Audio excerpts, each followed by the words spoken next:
Frank, I got booted. You what? I got booted. Did you see me exit? Yeah. No. What do you mean booted? I got it. Zoom booted me out. It said low connection and I got booted out.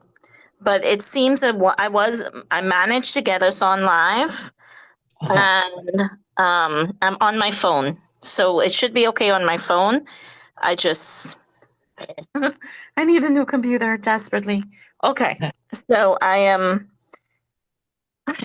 on my phone so I can let people in and out and stuff on my phone. I'm making you co-host just in case it Yeah. happens. It shouldn't happen again though. The only thing is I don't have on the Zoom on the phone doesn't give you all the features. Hi Jenny Lynn.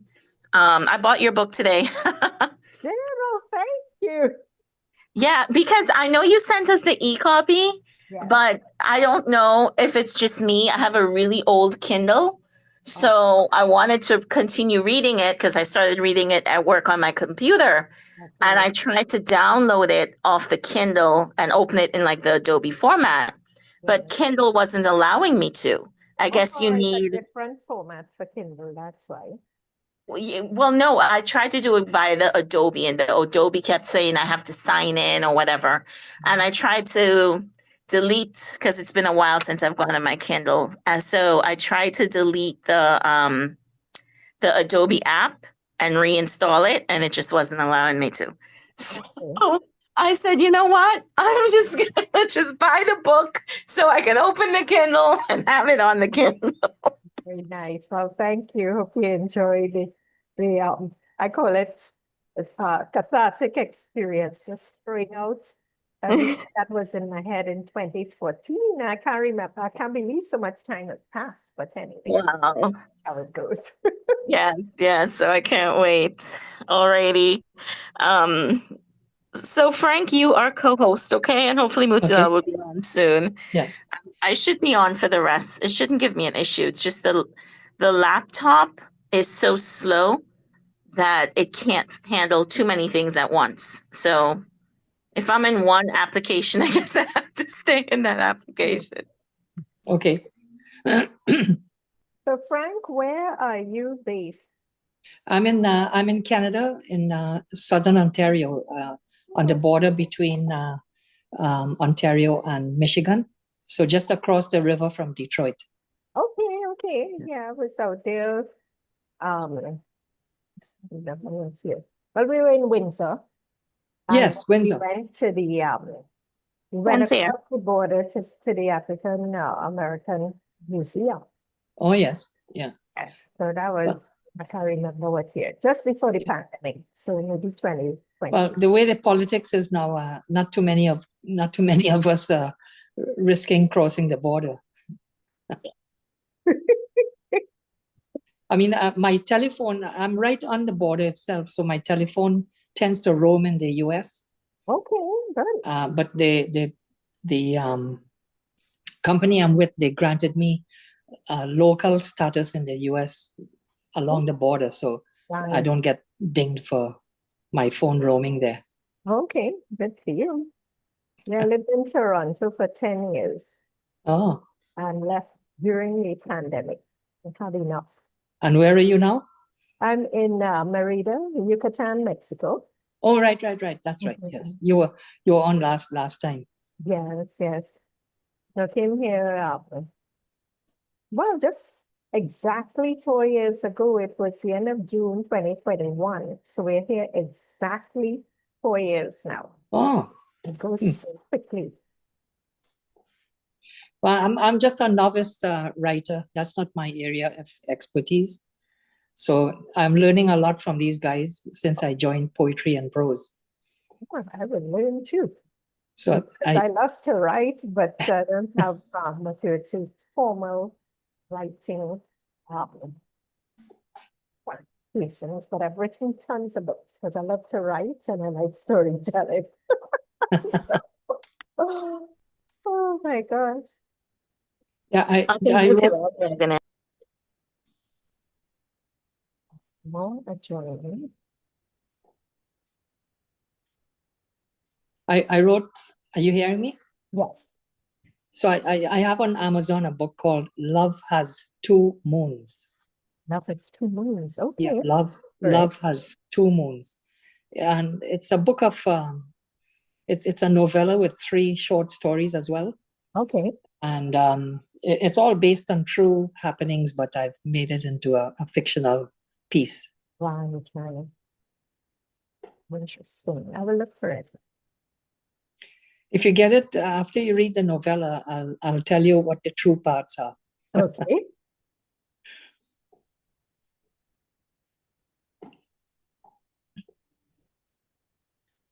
Hi, welcome, Ken. Thanks for joining us. Hi, Heather. Hi, Mutila. Hi. Greetings all. Hello. Hello, hello. Hi. Thanks for having me. Oh, there's Mrs. Birch. Everyone, Mrs. Birch was my English teacher at Bishop's in Forest, Spain. Well, I was a Bishop's girl too. Yes, yes. Uh, I if was you- if you- telling- Huh? If you look at their background in Ken's office there, there's Yeah. a painting. There's a painting on the wall behind him. Yeah. That's his wife's painting, I think. Okay. Right, Ken? Yeah. She Yeah. she was a painter. These are just small ones. She also has done some huge ones. Yeah. Yeah, she was a selling artist. Yeah. I might mention her briefly.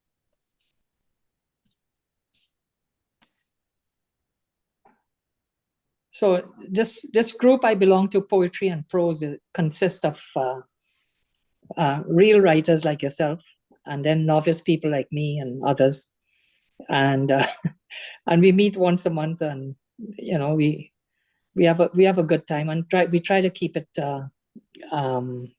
informal. And Well, that works for me. I think you're being a bit modest, but there you are. so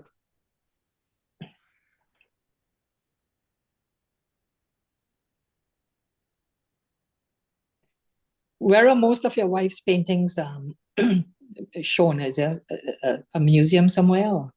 Well, they were shown in galleries in Toronto. And they were shown here where I live in Guelph, Yeah. Ontario. But at present, I've got about 3 dozen here in the house. It's basically an art gallery that I've set up since she passed Yeah. about 10 months ago. Well, she was very prolific. Yes, she was. Each day, basically, I would adjourn to my desk to write, and she would go to her studio and paint. So it was it worked So really well. You kept out of each other's way pretty well. See, that was part of the success of our long marriage. I don't doubt it. Yeah. How long were you guys married? Over 50 years. Yeah. This month will be 53 for us. That right, eh? Yeah. So same About idea. that. Yeah.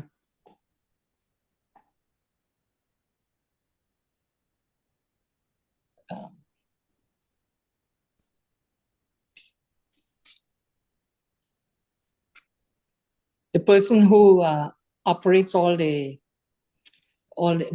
all the wizardry for the Zoom and all of that. Her name is Gersha Mahabir. I guess she's having some difficulty with her laptop, so she's doing it through her phone. Oh dear, that makes it hard, eh? Yeah, she's in Trinidad. Is everybody else in Trinidad? I know. No, the people, one lady from New Brunswick, some from Europe, some from Mexico, some from the US. But most of them are from Trinidad. Yeah, I'm sure that most of them are originally from Trinidad, but who Yes, knows where yes. people are now, right? Yeah, I left I'm in the one from New Brunswick. Ah, Were you at UNB?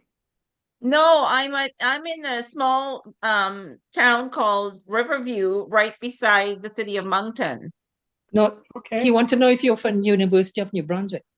No, no, no. I went to Mount Allison University. Well, I've been down in that neck of the woods. I spent one semester as the writer in residence there in Fredericton. Okay. Well, that's a nice city. Yeah. Sure. So did you actually go to school with Frank or? Yeah, I'm gonna tell you all about that in my Oh, intro. okay. Just try and stop them. Oh, here comes your daughter, Frank. Yeah, Yeah. I'll Maya. finally get to see her. Yeah. Maya wrote a really nice manuscript on one of those romantic novels, but she was hesitant to have me read it. But I did read it. I think it's pretty good. So, you know, my stuff is along those lines, but I haven't done anything about it yet. She sent me all the information, but what did Who? you think of all the naughty stories, Frank? Who sent you information? Maya did. Oh, she did. Oh, you read the Yeah. manuscript? No, she didn't send. She just sent me the information on the publishers. Oh, I see. Right. Yeah. Well, to me, it wasn't really naughty. I mean, she thinks it is. And Hi, Maya. Maya.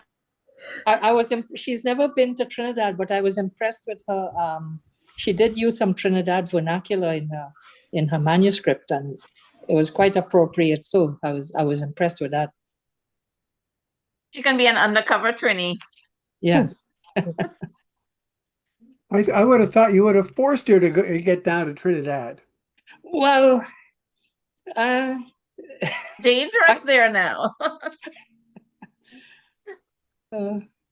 Heather, do you know Woodstock, New Brunswick? Yes. Okay, I have a Trini friend. She's an artist. I think she lives close to there, and she has her work on at a gallery. I'm now looking here, Creek Village Gallery in Woodstock. Oh, I'll look that up then. Yes. Was she Bishop's as well? No. It's Okay. a film made in when I lived in Toronto. I'm also an Okay. artist for myself. Okay. I laughed when Ken said he had like 3 dozen paintings. I have more than that in different rooms all around. It's Well, you know, wonderful. this is my, I'm an artist too, but this is my artistic medium. I do the little miniature buildings and I furnish them inside. Oh, Wow, that's that's very neat. I love I those. I just happen to have that one here. yeah. But you know, on the cover of Musings in a Tea Shop that was produced by our group with Yeah. Gersha is another model that I did of my house in Pinal. Wonderful. Yeah. Yeah, I wish I had done Anstey House in Bishops because it's gone now. Yes. Well, you could work from photographs. Yeah, you could there are lots of Yeah. And memory, yeah. Yes, that would be a good one. The last Yeah. function in that Anstey house was the year I retired, and I told them I would not really like a public thing in the hall, but I would love a little tea. So the very last celebration in what was the old music room, right, Jenilyn? I remember The that. last celebration there was my retirement tea. Oh, So that would have been about 1998. wonderful. So I have a way of remembering when that building came down, Yeah. because it had been there all the time I was there, the 27 years I was at Bishop's. Wow. I see we are being live streamed already, is it? So are we ready to start? Well, we can't Gersha? type Gersha, but it is actually, it's I'm less- here. Are you hearing me? When you're ready to start, let me know. Okay, are you hearing me? Because I'm not seeing my mic moving. Yeah, yes, I'm hearing you. Okay, lovely. All right, so I'll go ahead and start the recording. Okay. Okay, welcome to Poetry and Prose. This is the 29th of June, 2025.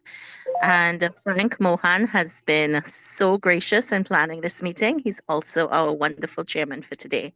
Frank, I'm handing over to you. Okay, so we only have 2 hours, so I'll get right into it. So ladies and gentlemen, guests on this Zoom meeting and members of Poetry and Prose, it's certainly an honor for me to introduce my friend and high school classmate, Kenneth Louis McGugan, to the group. Now, if I were to give a detailed treatise about Ken's experiences and accomplishments, I would need the whole 2 hours allotted to this meeting. So I will try to condense Ken's bio in about 10 minutes, knowing full well that 3 minutes, Frank. 3 minutes, well, Matt. knowing full well that the 10 minutes would not do justice to a man whose life embodies such traits. I've been watching this guy over the years. So he embodies traits such as curiosity, creativity, open-mindedness, cultural awareness, and critical thinking. You know, in my estimation, Ken's the quintessential Renaissance man. It was 1963. Oh, wow. Imagine, that's 62 years ago. It was 1963, as a scared little boy of 16, I suddenly appeared in a high school 4,000 miles from Trinidad, where up to that time, Trinidad was my home. In this high school in Quebec, Canada, I think I was a timid and nervous Trinidadian thrown amongst fellow classmates, including Ken, who looked different from myself, speaking in a different English vernacular than I was accustomed to, in a society foreign to me, and an educational system different to that of Naparima College, a high school, by the way, which Samuel Dixon Selvin himself had attended long before I was a student there. Consequently, my demeanor was meek and submissive. However, fellow classmates, Ken and others, made me feel welcomed and comfortable. And in fact, I remember them asking the teacher to suspend the lesson for the time being when the first snowfall was coming through, because they knew I had never seen snow before. So I observed Ken McGugan, also 16, in that same class, as he argued academic points with the teacher. You know, this was an exchange different to that in Trinidad at the time, where such opposition and debate with a teacher was done at the risk of corporal punishment. I don't know if it's the same today. I remember Ken insisting, "Sir, the textbook is wrong." Well, that was my first association with Ken McGugan. And, you know, he was an academic at that time. And also, I think he was voted Sportsman of the Year as well. And I must admit, I think he was pretty popular with the girls as well. Now, I never admitted this to Ken, but privately back then, 62 years ago, I used to daydream that somehow I wanted to be just like that guy, Ken McGugan. And today, Ken's accomplishments far outweigh mine, and I still daydream about catching up with him. So McGugan could be described as one who's been there, done that. From being shipwrecked and marooned on an uninhabited Pacific island off Tasmania, to teaching French in Africa, to riding trains almost like a hobo in North America when he was young, all the way to San Francisco, to being an Arctic explorer and lecturer, to being a university lecturer in creative writing, to performing as a singer, actually, as a singer-songwriter in obscure nightclubs in North America, to traveling all over, in the East, Australia, India, Sri Lanka, I think, to being an author of more than 17 books, books well recognized by other academics in Canada, like Margaret Atwood, Graham Gibson, and even Samuel Selvin. Now, he's met and talked books with people like Salman Rushdie, Mordecai Richler, Mavis Gallant, Leonard Cohen, Elmore Leonard, amongst others. And he was also a newspaper book editor and journalist. His best-selling books, historical novels, include Searching for Franklin, which I read, and I thought that was a thriller. It will make a great movie. Flight of the Highlanders, How the Scots Invented Canada. That was to me, an instructional piece. Dead Reckoning, Celtic Lightning, I think. Fatal Passage, Lady Franklin's Revenge, and many others, actually. Too many to list here. So after graduating from high school in Quebec in 1964, life's activities took both Ken and me in different directions. We actually reconnected in Calgary after 20 years. And he was then a book editor at the Calgary Herald newspaper. And it was there that he met Samuel Selvon. And he also became great friends with two English professors at the university, Dr. Ruby Oja, who was from Trinidad, and her husband, Dr. Victor Ramraj, Guyanese. Ken's relationship with these three deepened. And in fact, Ken was Dr. Ramraj's pallbearer on his demise. And as well, he was the author of a beautifully written obituary of Selvon on his demise. So I look forward to hearing some of the many anecdotes about his relationship with these three West Indian champions of the English language.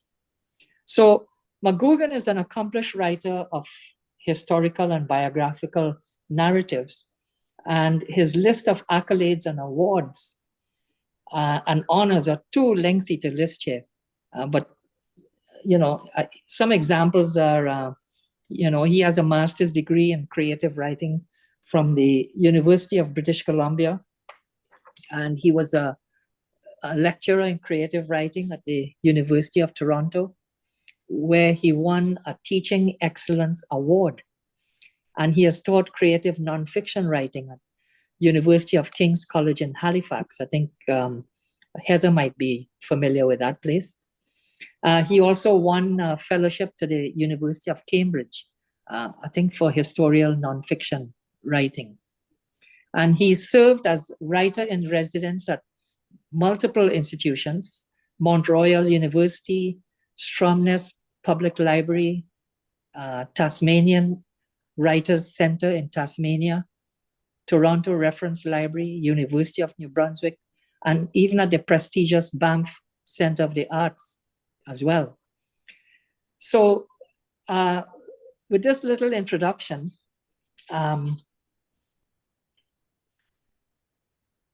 I give you Kenneth McGugan as the featured speaker in this episode of Poetry and Prose, celebrating a Trinidadian literary hero and probably now a folk hero, Samuel Dixon Selvon.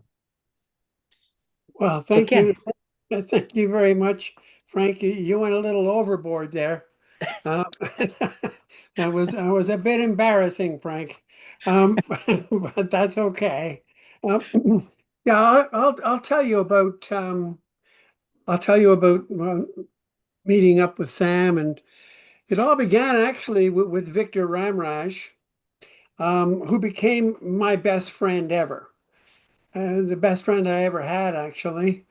He was a professor at the University of Calgary, and I got to know him. I don't even remember when exactly we met, but I got to know him and then Ruby very well, because we became two couples. So there was Vic and Ruby and me and Sheena, and we ended up doing a fair bit of traveling together.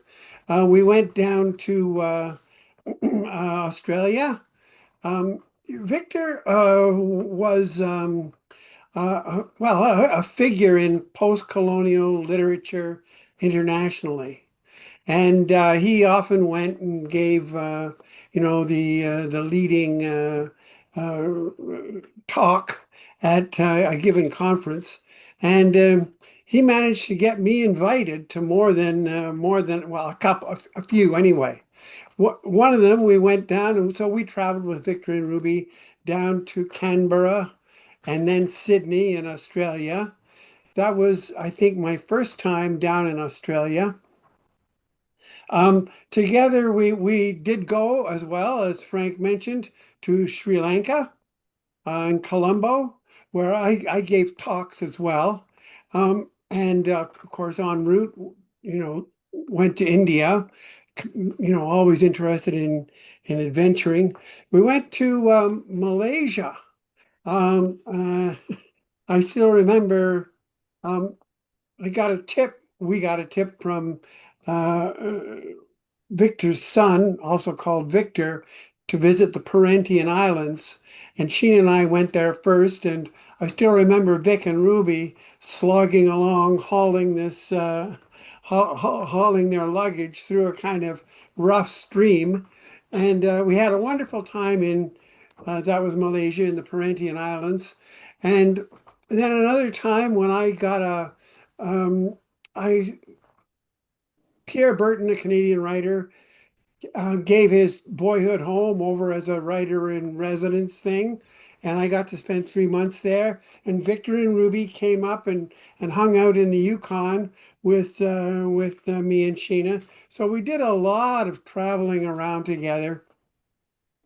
Like I say, very close friends. And Frank mentioned when Victor passed, by then we were living in Toronto, but I came back as one of the pallbearers. I was just realizing the other day that was in 2014, and I also realized Victor was younger when he passed than I am now, so that certainly seems premature in my view. Um,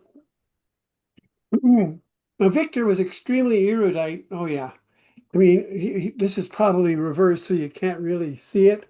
Oh, yeah, No, it's constant voices. Yeah, I guess you can. This is look at this. This is what they call an authoritative anthology of um, post-colonial literature that Victor edited, and it's just an absolute masterwork, in my opinion. I would be surprised if it's not still being used, to tell the truth. Um, as a text in courses on post-colonial literature. Vic was an absolute authority, and he taught me a lot about that. Um, and Vic in particular had a wonderful disposition. He was always cheerful and laughing, and I only ever saw him angry once. And that was to do with V.S. Naipaul. Now, what happened was uh, Victor went out of his way and organized to have V.S. Naipaul, Nobel Prize winner, come and speak in Calgary. Like, Vic was very excited about this, as you can imagine. Um, so the whole thing was set up. And then one day, they were like 2 weeks or 2 or 3 weeks away from it happening, an administrator at the university came to Vic and told him Naipaul's not coming. Vic said, "What? Well, what do you mean he's not coming?" And they said, "Well, he wanted us to pay for his wife's airfare," and we said no. Vic was so pissed off, as you can imagine, and he could hardly believe it. He could hardly contain himself, and I sympathized completely. I mean, and so did other members of the English department that Vic was in. Um, they only learned about it after the fact.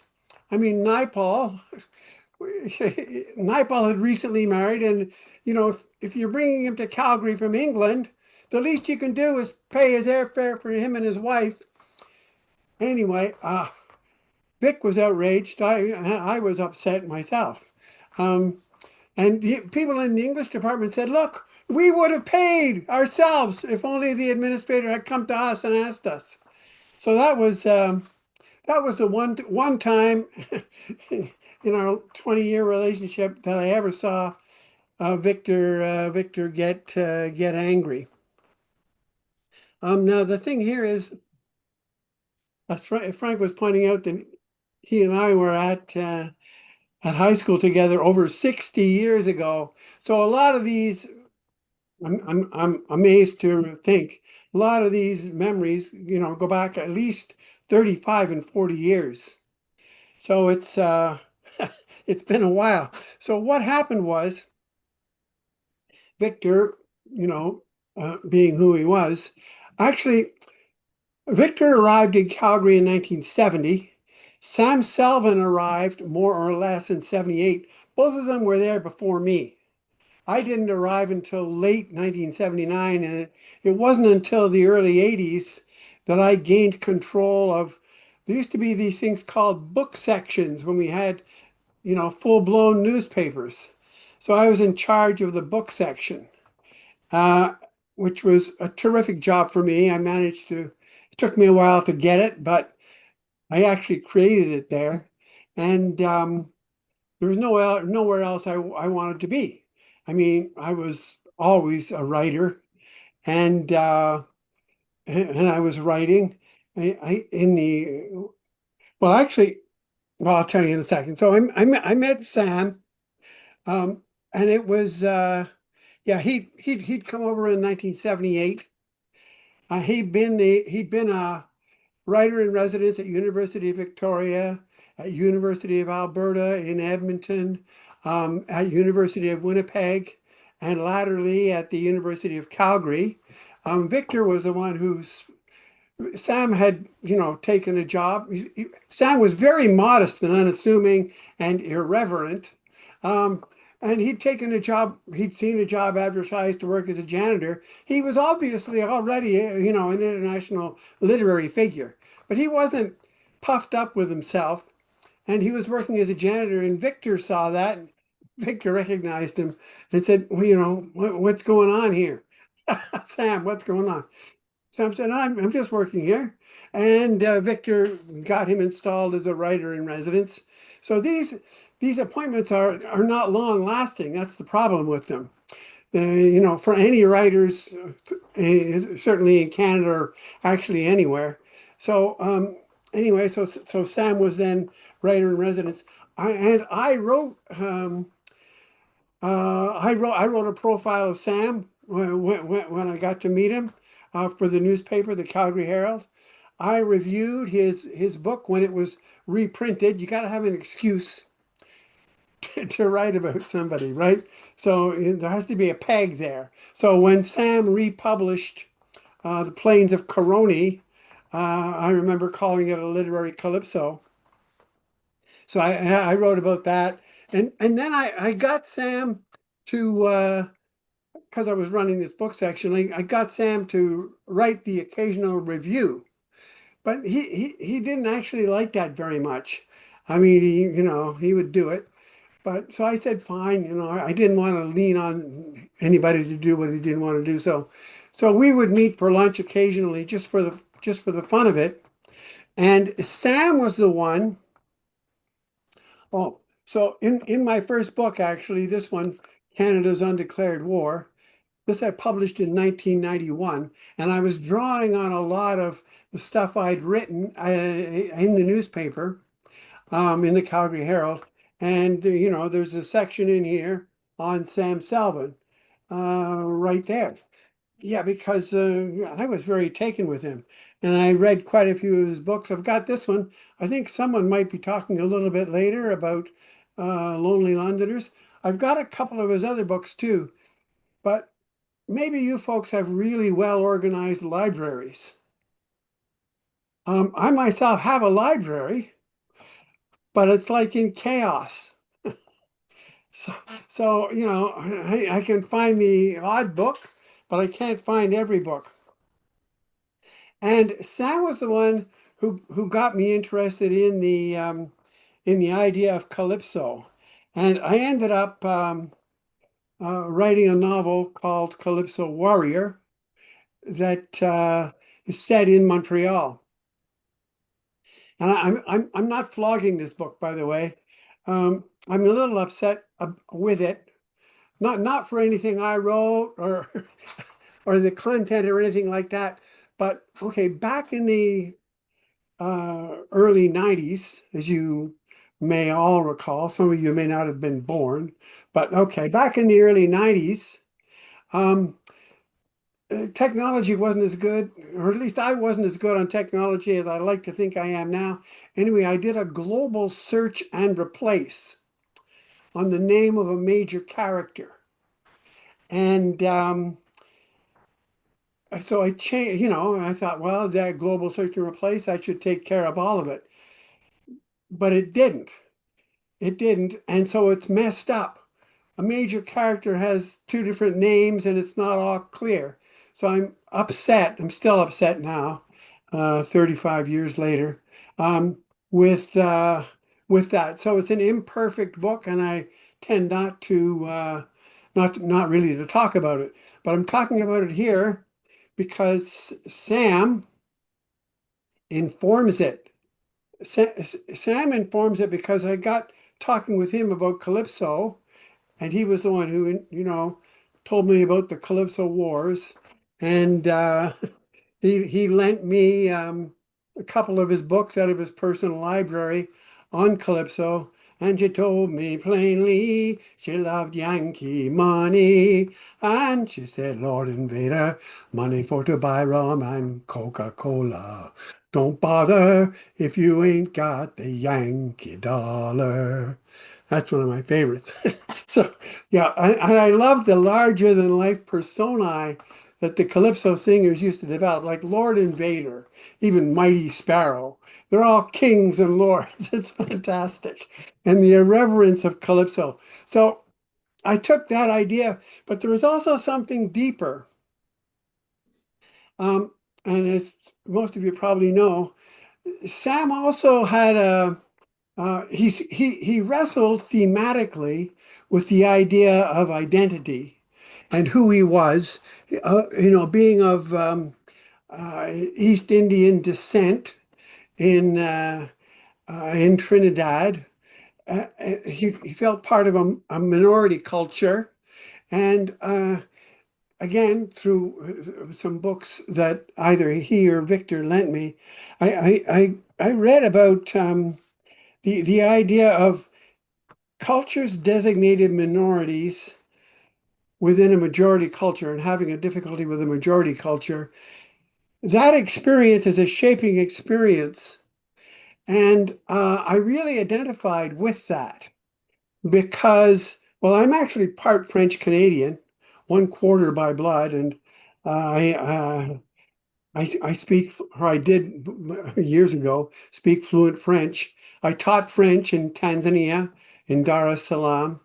Yeah, so I have a French dimension to me, but I'm certainly identified as an Anglophone, and an Anglophone in Quebec is part of a minority culture in that dominant culture, and that's a shaping experience. It made me identify with Sam more than, for example, with Robertson Davies or W.O. Mitchell, who grew up part of a majority culture and they belonged.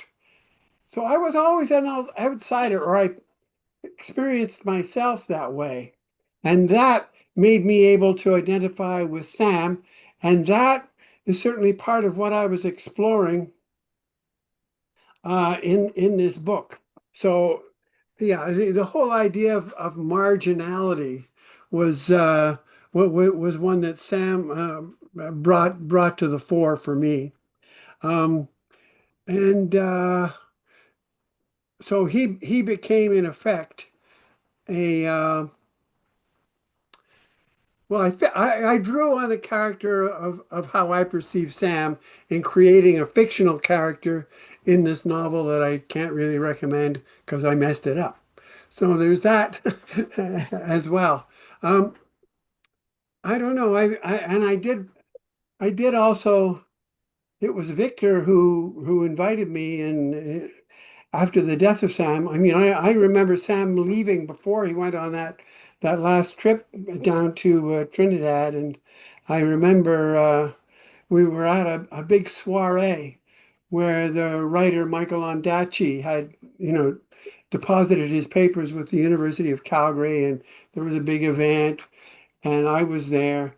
Uh, and I was heading out. I was making my escape, and then I saw Sam over across the room, surrounded by a few people, and he had this plate of shrimps. And I thought, okay, I'm just gonna, make, continue on out.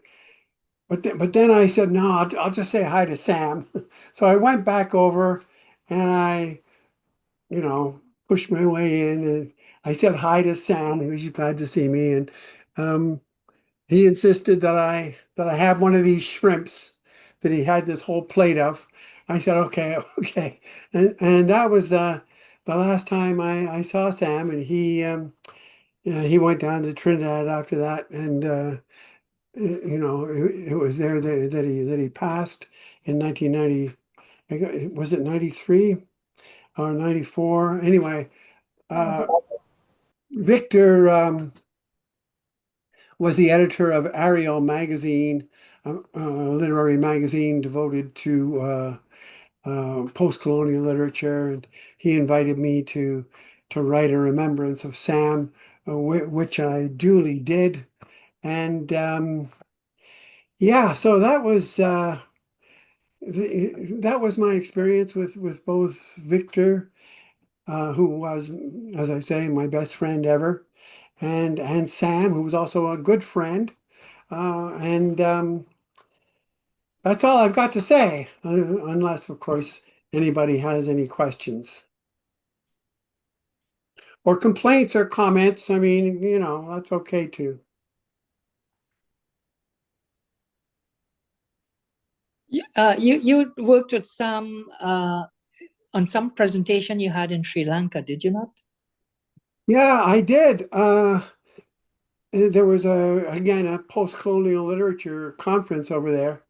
And by this time I'd imbibed a lot of the theory and so forth. And yeah, so in Colombo, there was a big conference, an academic conference. I'm not really an academic. Uh, well, I see myself as a writer, biographer, and historian.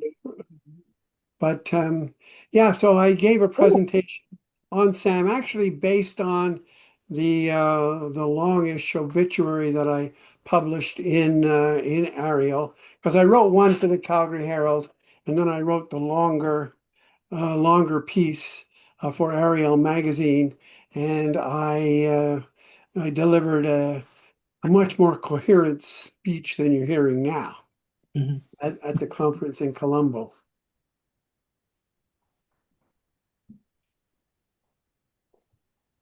Anybody has a question for Ken regarding his relationship with Samuel Selvin?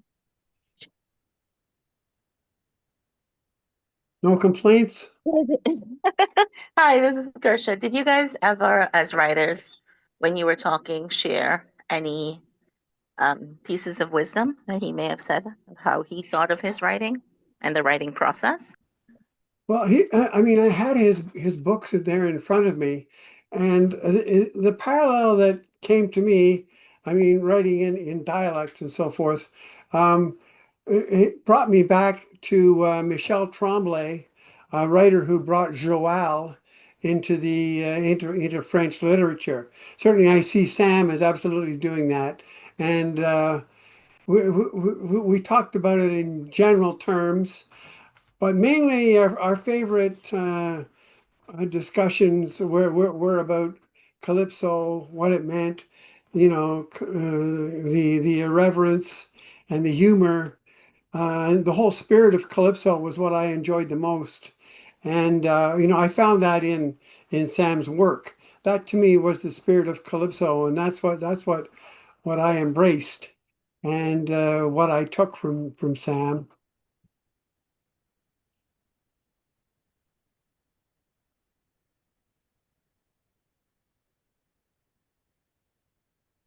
I always wonder, for a non-Caribbean person reading some of the dialect lingo that Selvon used in his books, how was that an impediment in getting the true gist of what he was trying to say?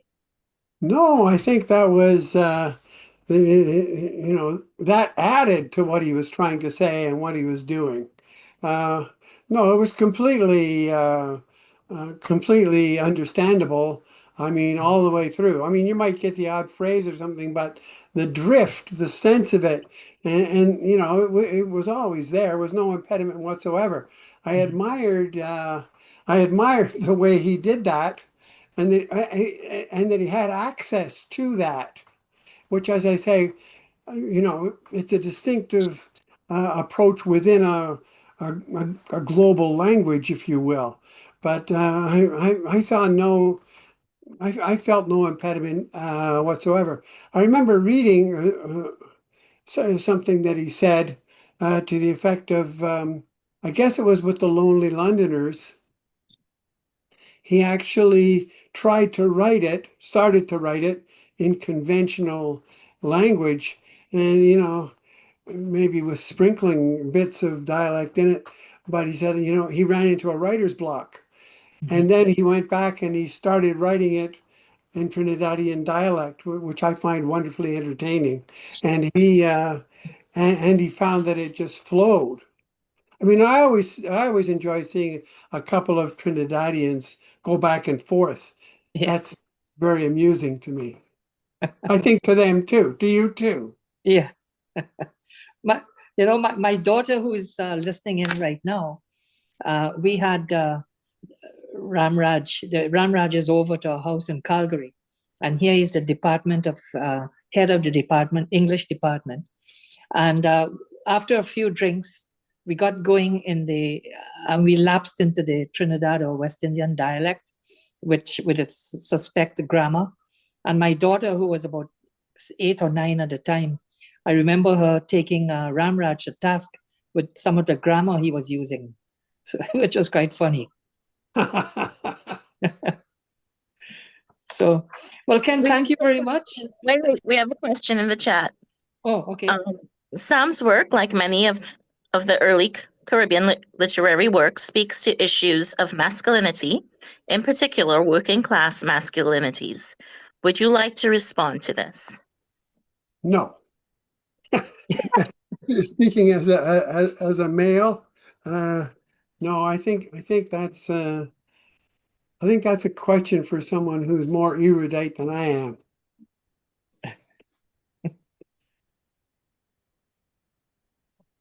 Actually, I do want to ask a question. I'm living in the diaspora and have been here for many years, but and I sense in the Lonely Londoners that longing for home. Although the character Moses also speaks quite eloquently about loving the city of London. And so you're always in a divide. And so I just wondered, in knowing Samuel Selvin personally, did he ever, especially in the cold Calgary winters, did he ever convey to you a longing for or missing of home, um, uh, the way that most immigrants might feel? Yeah. Yeah, that's a very fair question. He never, what he expressed to me? A joy in being in Canada. Um, he told me that in 1981, as soon as he became eligible, he became a Canadian. And he said, not just me, but my whole family. And he said, I lived 28 years in London. He never felt any urge to become English. So he was actually, as I recall, I don't know what happened to it, but working on a book set partly in the Great White North, in Calgary, and maybe going back and forth between Calgary and Trinidad. So yeah, and I actually identify with that. Again, coming as I do from Quebec, I grew up in a town outside Montreal. Actually, I grew up a little farther west than where Frank was. I used to be bussed into the school. I was in a French area.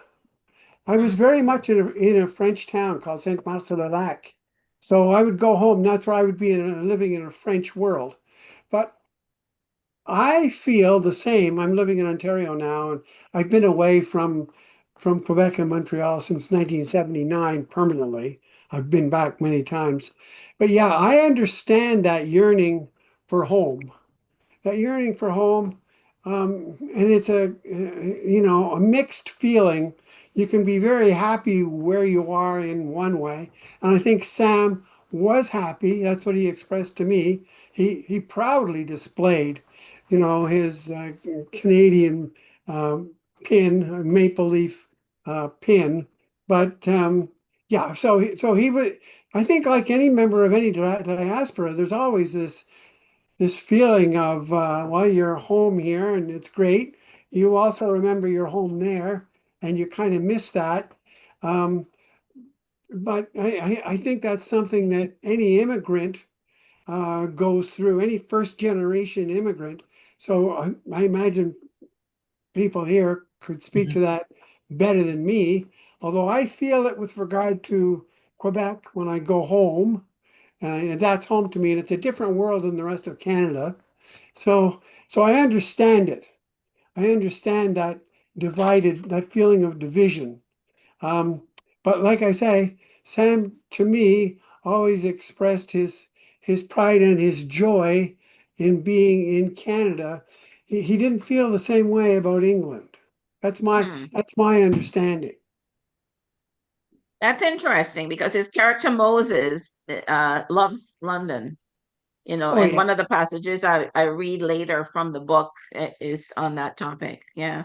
But unlike Moses, Moses didn't have a frame of reference other than Mm, England and Trinidad, whereas right.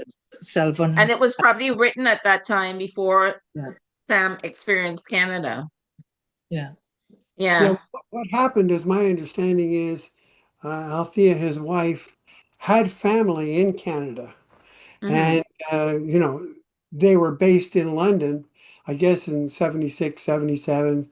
He'd been to the University of Dundee, worked there as a writer in residence, but these things come to an end, as I say. So they were then kind of at loose ends, and Althea had been, to Calgary before, and finally, Sam, I guess they agreed let's go see Canada and see if that works out. That's my understanding of how that played out. Hmm. Well, thank you, Ken, for a really engaging and illuminating talk on Samuel Selvin. Well, It was, thank you so much for having me. I really oh, appreciate it. it was great because your presentation was entertaining and informative. And I think you captured the rhythm and humor and poignancy, if you will, of Selvin's storytelling. And it was a pleasure to hear your perspective and personal association with Selvin. And I think we are reminded from you how vital and resonant Selvin's writing remains today. So, Absolutely. I want to say thanks for having me. I have to go to a barbecue that my daughter is hosting, but I really enjoyed meeting folks and running off at the mouth as I'm so often wont to do. Frank, you did go on a bit in the introduction, but that's okay. well, it was all true. Thanks, everybody. Okay, thanks. Thanks again. So now we're going to go on and hear from members reading excerpts from Selvin's works. And after each presentation, the floor would be open for comments and anyone in attendance. So anyone in attendance would be welcome to make comments and and contributions. And I think the first reader is Jerry Lynn James, who will be reading from The Lonely Londoners. Yes, well, thank you so much, everyone. I'm going to read from a PDF copy I have here on the laptop. And the first chapter. One grim winter evening, when it had a kind of unrealness about London, with a fog sleeping restlessly over the city, and the lights showing in the blur as if it's not London at all, but some strange place on another planet. Moses Alouetta hopped on a number 46 bus at the corner of Chepstow Road and Westbourne Grove to go to Waterloo to meet a fellow who was coming from Trinidad on the boat train. When Moses sit down and pay his fare, he take out a white handkerchief and blow his nose. The handkerchief turned black, and Moses watched it and cursed the fog. He wasn't in a good mood, and the fog wasn't doing anything to help the situation. He had was to get up from a nice warm bed and dress and come out in this nasty weather to go and meet a fella that he didn't even know. That was the hurtful part of it. It's not as if this fella is his brother or cousin or even friend. You don't know that man from Adam, but you get a letter from a friend in Trinidad who say this fella coming by the SS Hildebrand, and if he could please meet him at the station in London and help him until he gets settled. A fella named Henry Oliver. But the friend tell Moses not to worry, that he described Moses to Henry. And all he had to do is to be in the station when the boat train pull in, and this fella Henry would find him. So for old time's sake, Moses find himself on the bus going to Waterloo, vexed with himself, that his heart so soft that he always doing something for somebody and nobody ever doing anything for him. Because it looked to Moses that he hardly have time to settle in the old Britain before all sorts of fellas start coming straight to his room in the water when they land up in London from the West Indies, saying that so-and-so tell them that Moses is a good fellow to contact, that he would help them get a place to stay and work to do. Jesus Christ, Moses tell Harris, a friend he have, I never see things so. I don't know these people at all, yet they come into me as if I is some liaison officer, and I catch in my ass as it is. How I could help them out. And this sort of thing was happening at a time when the English people started to make rab about how too much West Indians come into the country. This was a time when any corner you turn is 10 to 1. You're bound to bounce up a spade. In fact, the boys all over London, if they have a place where you wouldn't find them. And big discussion going on in Parliament about the situation. Though the old Britain too diplomatic to clamp down on the boys or to do anything drastic like stop them from coming to the mother country. But big headlines in the papers every day, and whatever the newspaper and the radio say in this country, that is the Bible. Like one time when newspapers say the West Indians think that the streets of London paved with gold, a Jamaican fellow went to the income tax office to find out something, and first thing the clerk telling is, you think the streets of London are paved with gold. Newspaper and radio rule this country. Now the petition have Moses uneasy because to tell truth, most of the fellas who come in now are real hustlers, desperate. It's not like long time with 40 or 50 traveling in. They invading the country by hundreds. And when them fellas who here a long time see people running from the West Indies, it's only logic for them to say it. But yet, damn foolishness to go back. So what Moses could do when these fellas land up hopeless on the doorstep with one set of luggage, no place to sleep, no place to go. One day a set of fellas come. Who tell you my name and address? Moses asked them. Oh, we get it from a fella named Jackson who was up here last year. Jackson is a bitch, Moses said. He know that I see and help myself. We have money, the fellows say. We only want you to help. Help we get a place to stay. Tell we how to get work. That harder than money, Moses cried. I don't know why the hell you come to me. But all they say, he went out with them because he used to remember how desperate he was when he was in London for the first time and didn't know anybody or anything. Moses sent the boys to different addresses. Too much spades in the water now, he tell them. Try down by Clapham. You don't know how to get there? They will tell you in the tube station. Also, 3 of you could go to King's Cross Station and ask for a fellow named Samson, who's working in the luggage department. He will help you out. And so, like a welfare officer, Moses scattering the boys around London. For he don't want no concentrated area in the water. As it is, things bad enough already. And 1 or 2 that he take a fancy to, he take them around by houses. You know, it would be all right to go. So at this stage, Moses know which part they will slam down in your face and which part they will take in spades. And it's the same soft heart that have him now in the bus going to Waterloo to meet a fellow named Henry Oliver. He don't know how he always get him in position like this, helping people out. He sighed. The damn bus was calling in the fog, and the evening so melancholy that he wished he was back in bed. When he got to Waterloo, he hopped off and went to the station. And right away in that big station, he had a feeling of homesickness that he never felt in the 9-10 years in this country. For the old Waterloo is a place of arrival and departure. It's a place where you see people crying goodbye and kissing welcome. And he hardly had time to sit down on a bench before this feeling of nostalgia hit him. And he was surprised.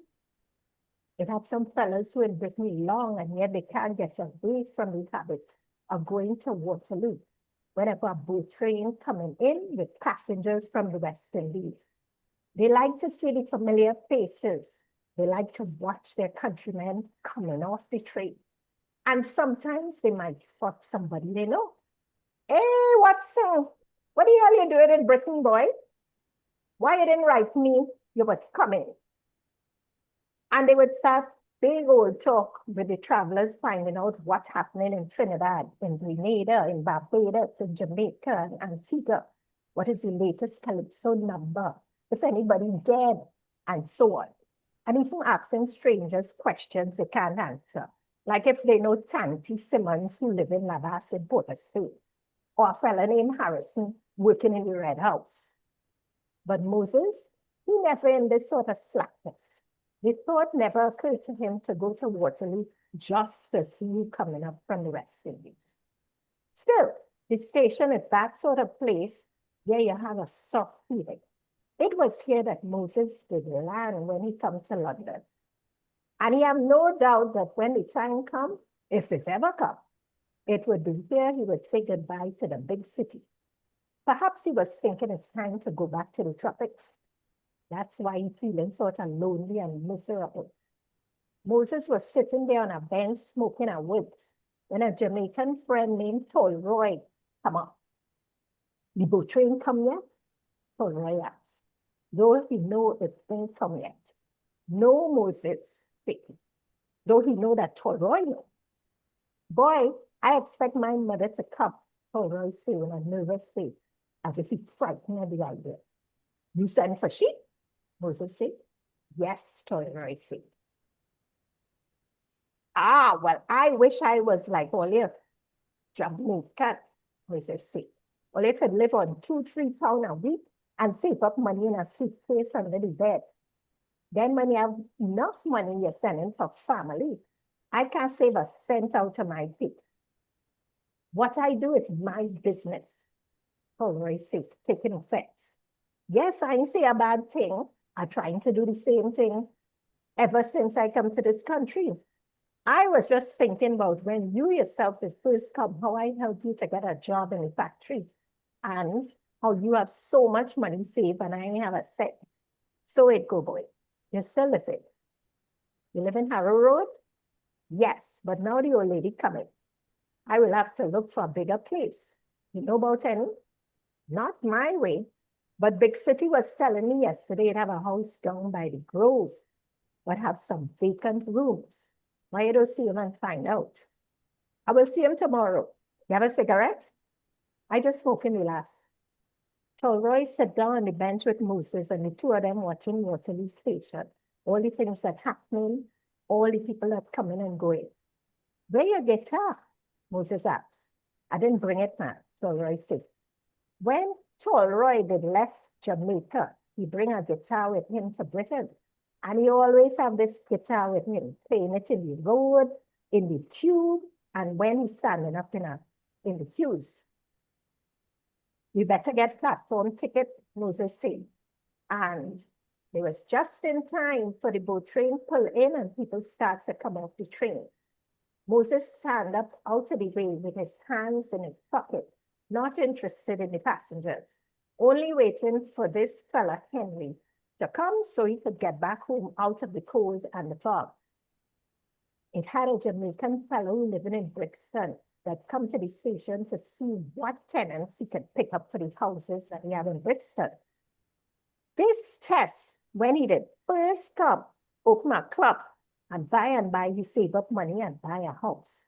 The next thing you know, he buy out a whole street of houses in Brixton and let out rooms to the boys, hitting them anything like 3 or 4 guineas for a double.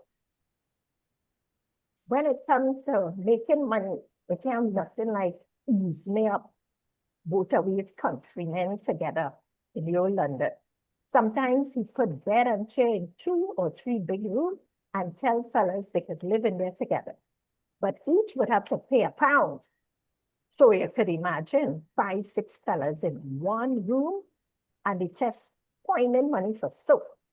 And whenever a boat train come in, he'd hustle him down to Waterloo to pick up them fellas who new to London and they have a place to stay, telling them how Brixton is a nice area, that it have plenty Jamaicans down there already, and they would feel at home in the district because the mayor on the boys' side and it have plenty prejudice there. While Moses smiling to see the test hustling tenants, a newspaper seller come up to him and say, "Excuse me, sir, have you just arrived from Jamaica?" And Moses don't know why, but he tell the fella yes. "Would you like to tell me what conditions there are like?" The fella take out notebook and pencil and look at Moses. Now Moses don't know a damn thing about Jamaica. Moses come from Trinidad, which is thousands of miles from Jamaica. But the English people believe that everybody who come from the West Indies come from Jamaica. The situation is desperate, Moses said, thinking fast. "You know the big hurricane it had 2 weeks ago?" "Yes," the reporters say, going through it did have a hurricane in Jamaica. "Well, I was in that hurricane," Moses said. "Plenty people get killed. I was sitting down in my house and suddenly when I look up, I see the sky. What do you think happened?" "What?" "The hurricane blew off the roof." "But tell me, sir, why are so many Jamaicans immigrating to England?" "Ah," Moses said, "that is a question to limit. That is what everybody trying to find out. They can't get work," Moses said, warming up. "And furthermore, let me give you my view of the situation in this country. We can't get no place to live. You only get in the worst jobs it has." By this time, the infant feared that he could get catch with Moses. He said, "Thank you," and he hurried off. Moses was sorry. It was the first time he ever really got a good chance to say his mind. And he had a lot of things to say. But one time, they wanted to take out his photo. It happened while he was working in a railway yard, and all the people in the place say they will strike unless the boss fire Moses. It was a big ballad in all the papers. They put it under a big headline saying how the Calabar was causing trouble again, and a fella come with a camera and wanted to take Moses' photo, but Moses said no. A few days later after that, the boss called Moses and tell him that he's sorry, but as they cutting down the staff, and he was new, he would have to go. Meanwhile, Tolroy gone down by the bottom of the train, stumbling over suitcase and baggage as he trying to see everybody was coming off the train at the same time. An old woman who looked like she would dead any minute come out of a carriage, carrying a cardboard box and a paper bag. When she get out the train, she stand up there on the platform as if she confused. Then after a young girl come carrying a flower bag filled up with things. Then a young man wearing a wide brim hat and a jacket falling below the knees. Then a little boy and a little girl. And then another old woman tottering so much a God had was to help she get out the train. Oh, Jesus Christ, Tolroy said. What is this at all? What is this? Tolroy, the first woman said, you don't know your own mother? Tolroy hugged his mother like a man in a daze.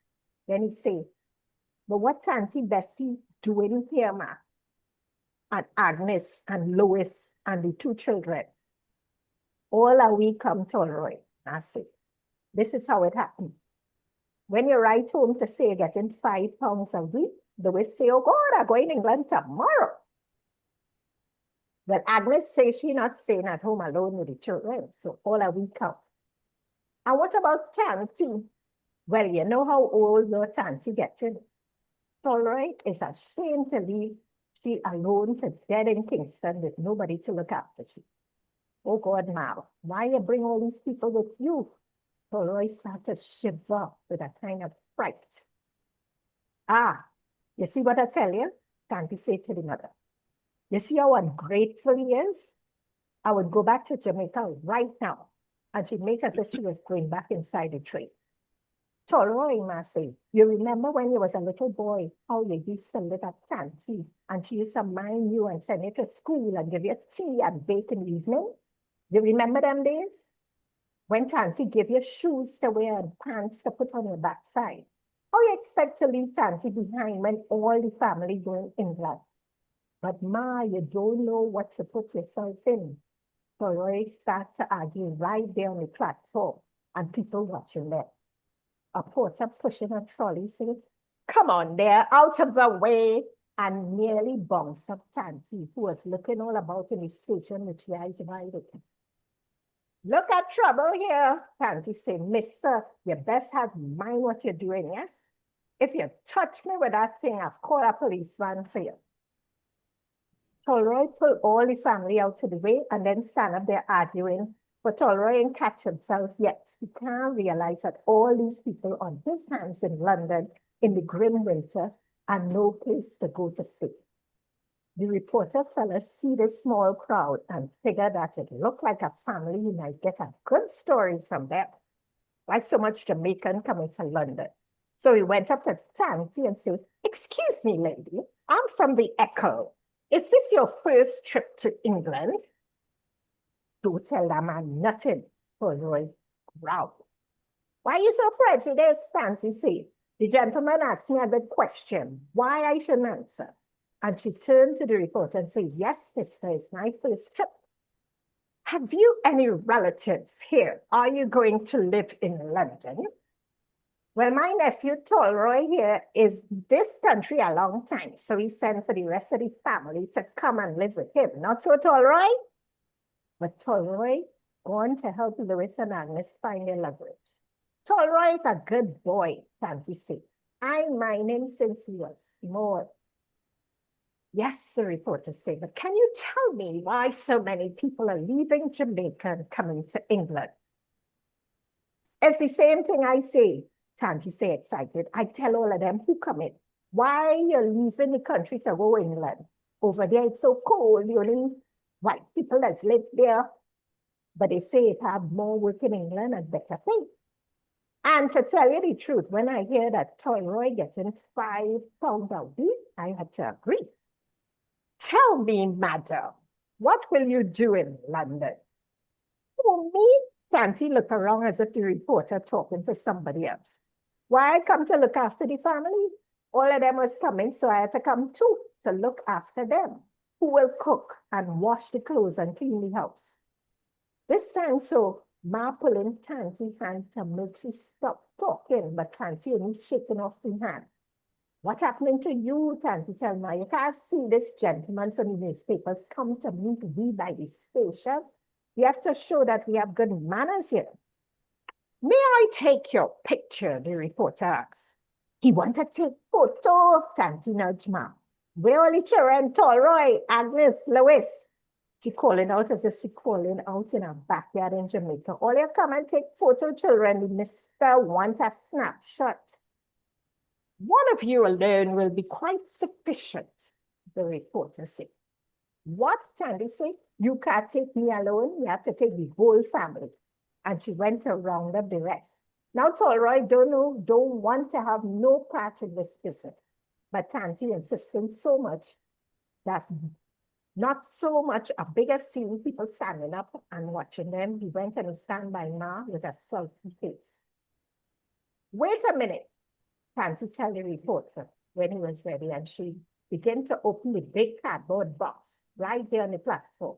She take out a straw hat with a wide brim and put it on her head. I ready now, she said, posing with the family. I hope you don't find our weather too cold for you, the reporter said maliciously when he was going. The next day, when the Echo appeared, it had a picture, and under the picture, right, now Jamaican families come to Britain. While all this confusion happening, Moses was killing himself with laugh. But as all the people begin to go away, you can see this Henry Oliver. At least nobody embroached him. He was just making up his mind to go home when he spotted Tess struggling up from the bottom of the train as if he did fall asleep and not know the train reached Waterloo. And in truth, is that what happened to Henry. And though he tells some fellas in the carriage to wake him up when they reach London, in the hustlement of getting off the train, nobody remembered Henry, and a guard was to wake him up. Moses watched Henry coming up the platform, and he had a feeling that this couldn't be the fella that he come to meet. For the Tess had only an old gray tropical suit, a pair of washicloth, and no overcoat or muffler or gloves or anything for the coat. So Moses sure is some Tess living in London a long, long time and accustomed to the best weather. Even so, he really had to feel the fella.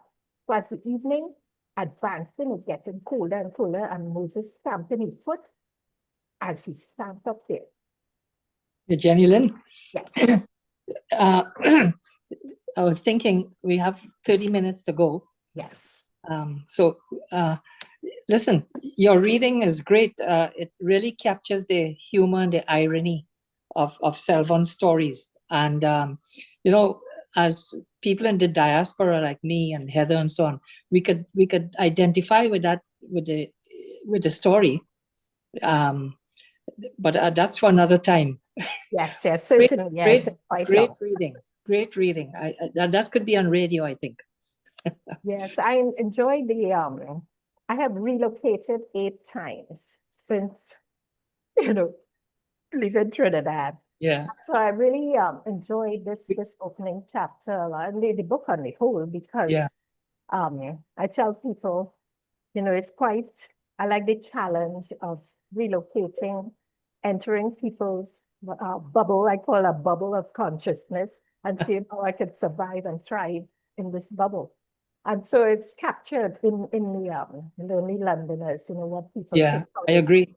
What people feel back home, of what they imagine you're experiencing, which is not true.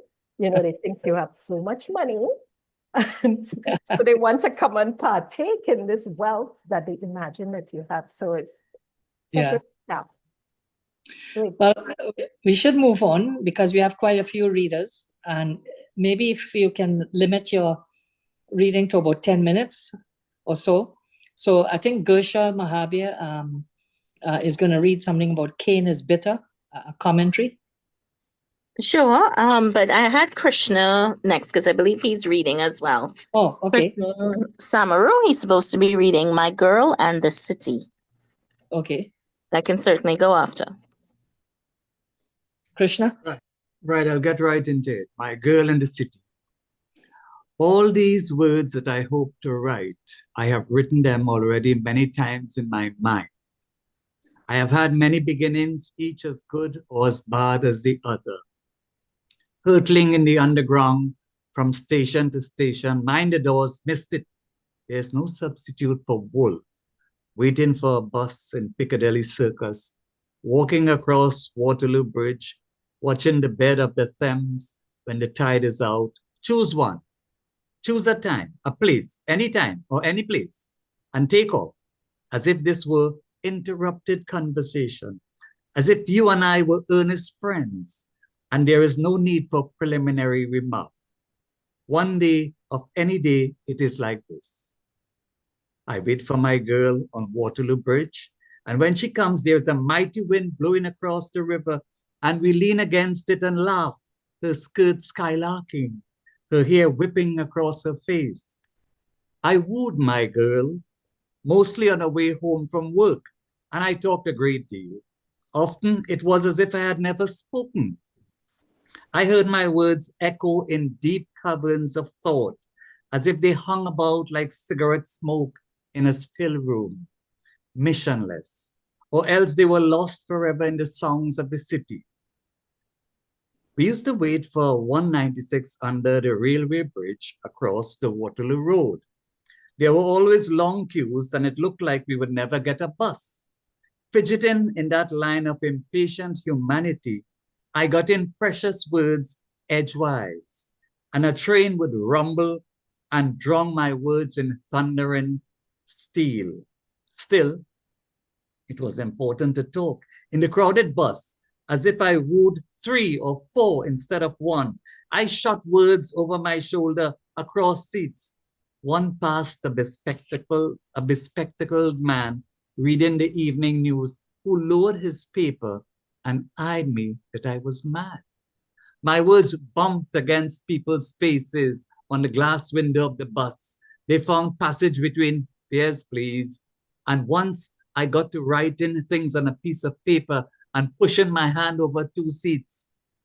The journey ended. There was urgent need to communicate before we parted. All these things I said, waving my hand in the air as if to catch the words floating about me and give them mission. I say them because I want you to know. I don't ever want to regret afterwards that I didn't say enough. I would rather say too much. Take that Saturday evening. I am waiting for her in Victoria Station. When she comes, we take the Northern Line to Belsize Park. I know a way to the Heath from there, I said. When we get out of the lift and step outside, there's a sudden downpour, and everyone scampers back into the station. We wait for a while, then go out in it. We get lost. I say, let us ask that fellow the way. But she says, no.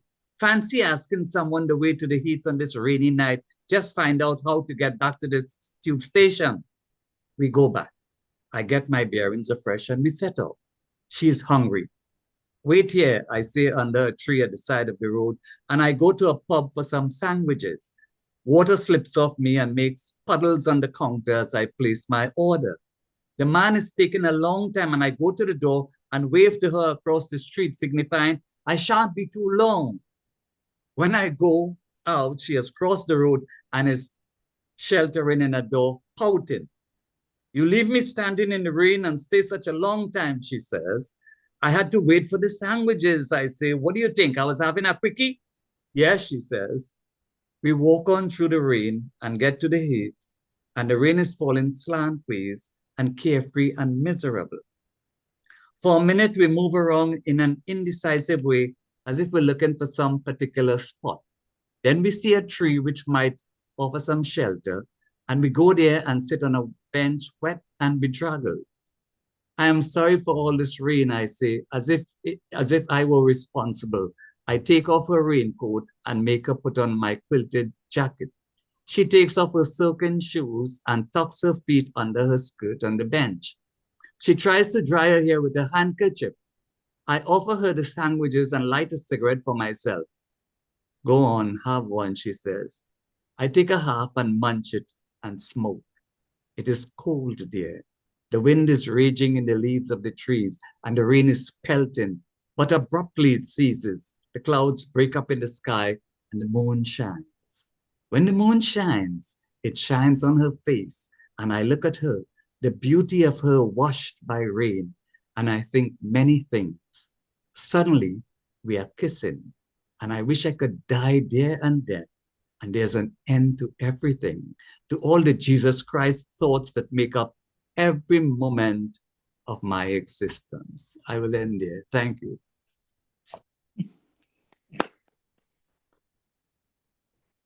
Thank you, Krishna. I didn't recognize you with that haircut. Thanks.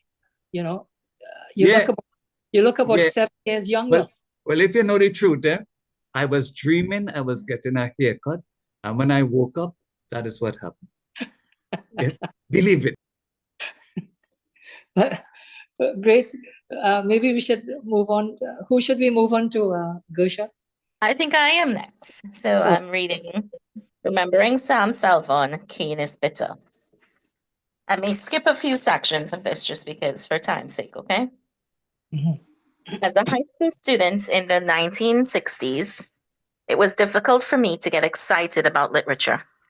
We were made to study Great Expectations, Presenting Shakespeare, and The Salis Manner, among others. These books felt far and foreign to me.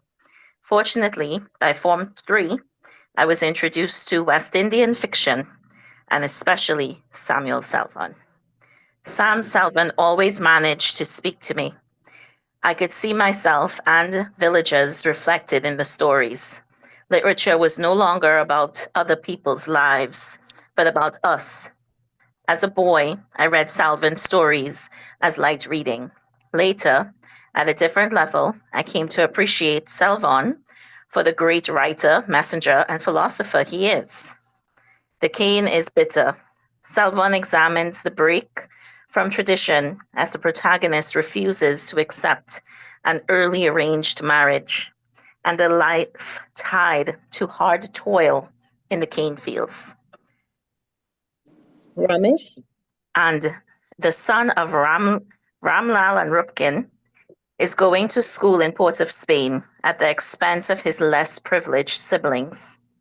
The eldest son and heir being selected for special treatment has been a tradition of East Indian families and is so even today. The story starts with Ramesh returning home for school holidays, which coincides with the beginning of the crop season, signaling the reaping of the cane. It is a happy time for the people of the crossing, as it means plenty of work for everybody and earnings for the workers who worked on a seasonal basis. Let's focus for a while on the typical married couple living and working in the sugar estates in the early 50s. Ramlal and Rupkin, being first-generation Trinidadians born of indentured parents, reading West Indian literature, hearing stories told to me by my grandmother, depicting life in the cane estates, I can conjure a mental picture. A typical day would start with the woman waking at 3:30 and preparing food for the children and her husband on breakfast and to take for lunch. An hour later, she would wake him so they could both get to work cutting and bundling cane at first light, before the sun became unbearable. Since their pay depended on the amount of cane bundled, it was common to work till early afternoon. In the evening, the man would stop in the rum shop while the wife would go home, prepare dinner for when he comes home, and do other household chores. Sometimes the wife received a licking if the husband did not like what she cooked. We see that although the man might have been the head of the home, the woman contributed more. Although there were love marriages, the woman's lot was to accept their fate. And as my grandmother used to say about my grandfather, I did get to like him after a while. I suppose that Ramlal and Rupkin did love each other in a way defined by their circumstances.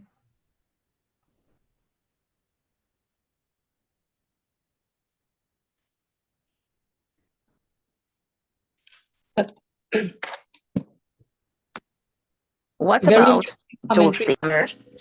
Very Very interesting. little. Go ahead. Certainly. Yeah, very interesting commentary, Gersha. Anybody has any comments about that?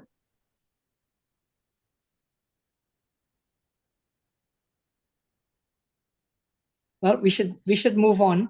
I think Cynthia Birch had an account about a brief encounter with Samuel Selvon.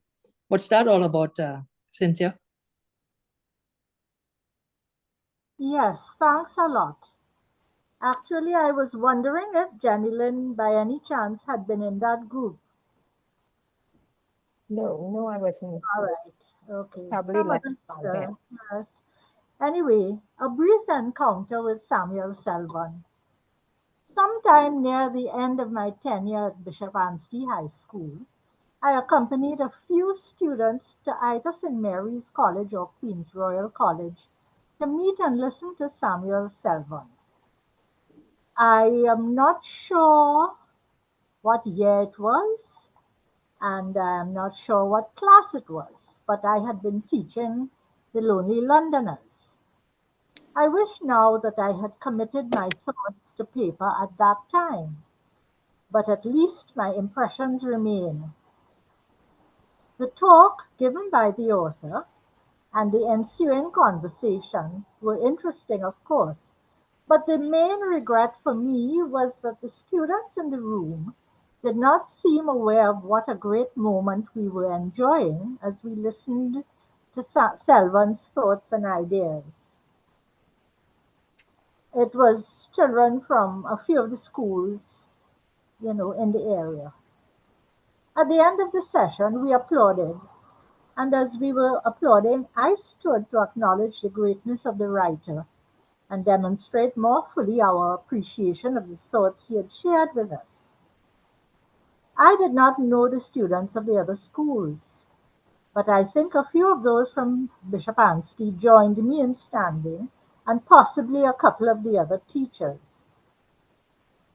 When I researched him for this afternoon, I realized that that was just near the end of the time I was at Bishop's, because he passed not too long after that meeting.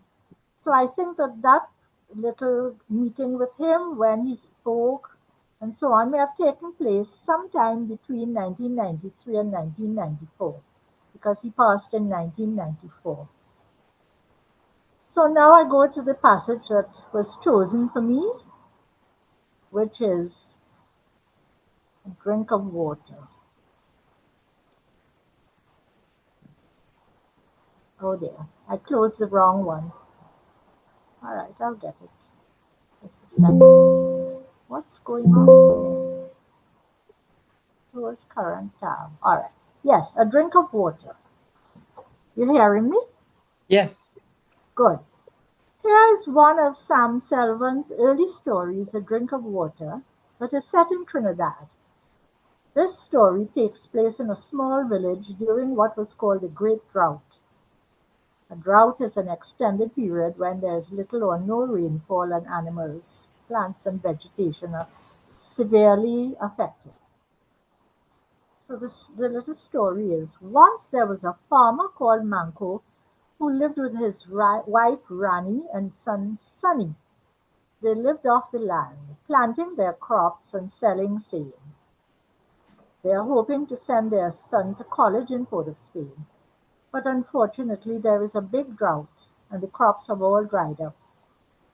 The only source of water in the village is a small river, but this has become nearly dry and muddy, and the only way to drink it was after boiling. There was none for watering the crops. The people prayed to the god of rain, Virginia, but to no avail. One day, a man called Rampasad dug a well and water flowed out of it. He had discovered what we in the country call a spring, a natural refilling well with pure and sweet tasting water. At first, the water was free, But soon his greedy wife made him sell the water. After some time, all of Manco's savings was finished from buying water, and because of her great thirst, Rani begged for a drink of water. With none available, she made a mistake by drinking dirty river water. She became very sick. Just one drink of clean water, she pleaded from her sickbed. Manco and his son wanted clean water for her. So one night, Manco and Sunny went out to steal some water from Rampasad's spring. But Rampasad had a big dog guarding the spring and it ran towards them menacingly. Luckily, Manco and Sunny managed to escape and hid among the other villagers who have now woken up. As they were leaving, it starts to rain and Manco collects rainwater in his bucket and takes it to Rani. After a while, she recovers. In this story, we are reminded that nature can be both cruel and kind, as being responsible for the drought and later on, providing the spring and the rain. That's the end of that little story. Thank you. Well, thank you, Cynthia. You're welcome. Frank, Yes. I just want to say that there is a YouTube version with the whole story that you can access. Is about 20 minutes. Was a wonderful story. Thank you. Oh, good. Good. How do we find it on YouTube, Akila? Just go on YouTube and click. Search for A Drink of Water by Sam Selvon. Oh, good.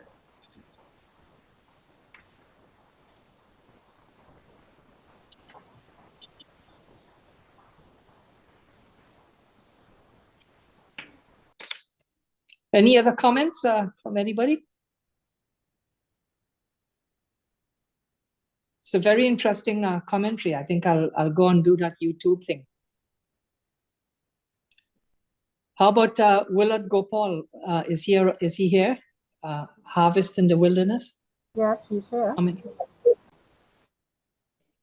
Willard? Yes, hi, I'm here. Yes, go ahead. We just can't seem to get my video. Are you a friend of Winston Rajkumar as well? I can't recall. Okay. I'm just trying to get right. Here I am. Sorry about that. Yeah, good afternoon, everyone. Yes. Well, just on a personal note before I begin, Samuel Selvon grew up with my mother's neighbors in Sutton Street, South San Fernando, the Samaroos. You know, I never met him, of course, but I was privileged to play. I'm a performer, you know, and in 1984 I was casted to play Tiger in his celebrated play A Brighter Sun. It was edited for the stage by the late Devendra Dukhi and pulled into Springer. And also I replayed a part in A Brighter Sun in 2013. Also in the year 2023, the year before, Samuel Selvon was celebrated for his 100th birthday at his alma mater, Naprima College in San Fernando. And again, I did excerpts from his play, A Brighter Sun. So I have some sort of, you know, I love his reading. So without further ado, I was asked to read an excerpt from The Plains of Caroni. And this one is The Harvest in Wilderness. And it goes like this. The Harvest in Wilderness, the story is about two couples, Harilal and his wife Sita, and Ramesh and his girlfriend Petra Harilal. Harilal and Sita's marriage was arranged by their parents, while Ramesh falls in love with Petra, who is white, and whom he meets at university. Throw in Balgobin, Harilal's brother and Sita's first love, with whom she had her first sexual experience just before she marries Harilal. and whom she now professes to hate. And we have an explosive drama unfolding. As a background to the story, we see efforts by the sugar company to introduce mechanical harvesting of the sugarcane, thus putting the jobs of the villagers in jeopardy. Harilal has sold his lands to the sugar company, and now the family has risen in society. New house, car, electricity, indoor plumbing, new furniture, etc. This success is due entirely to Sita's ambition and business sense. Unlike the average Indo housewife of the time, she controls the purse strings.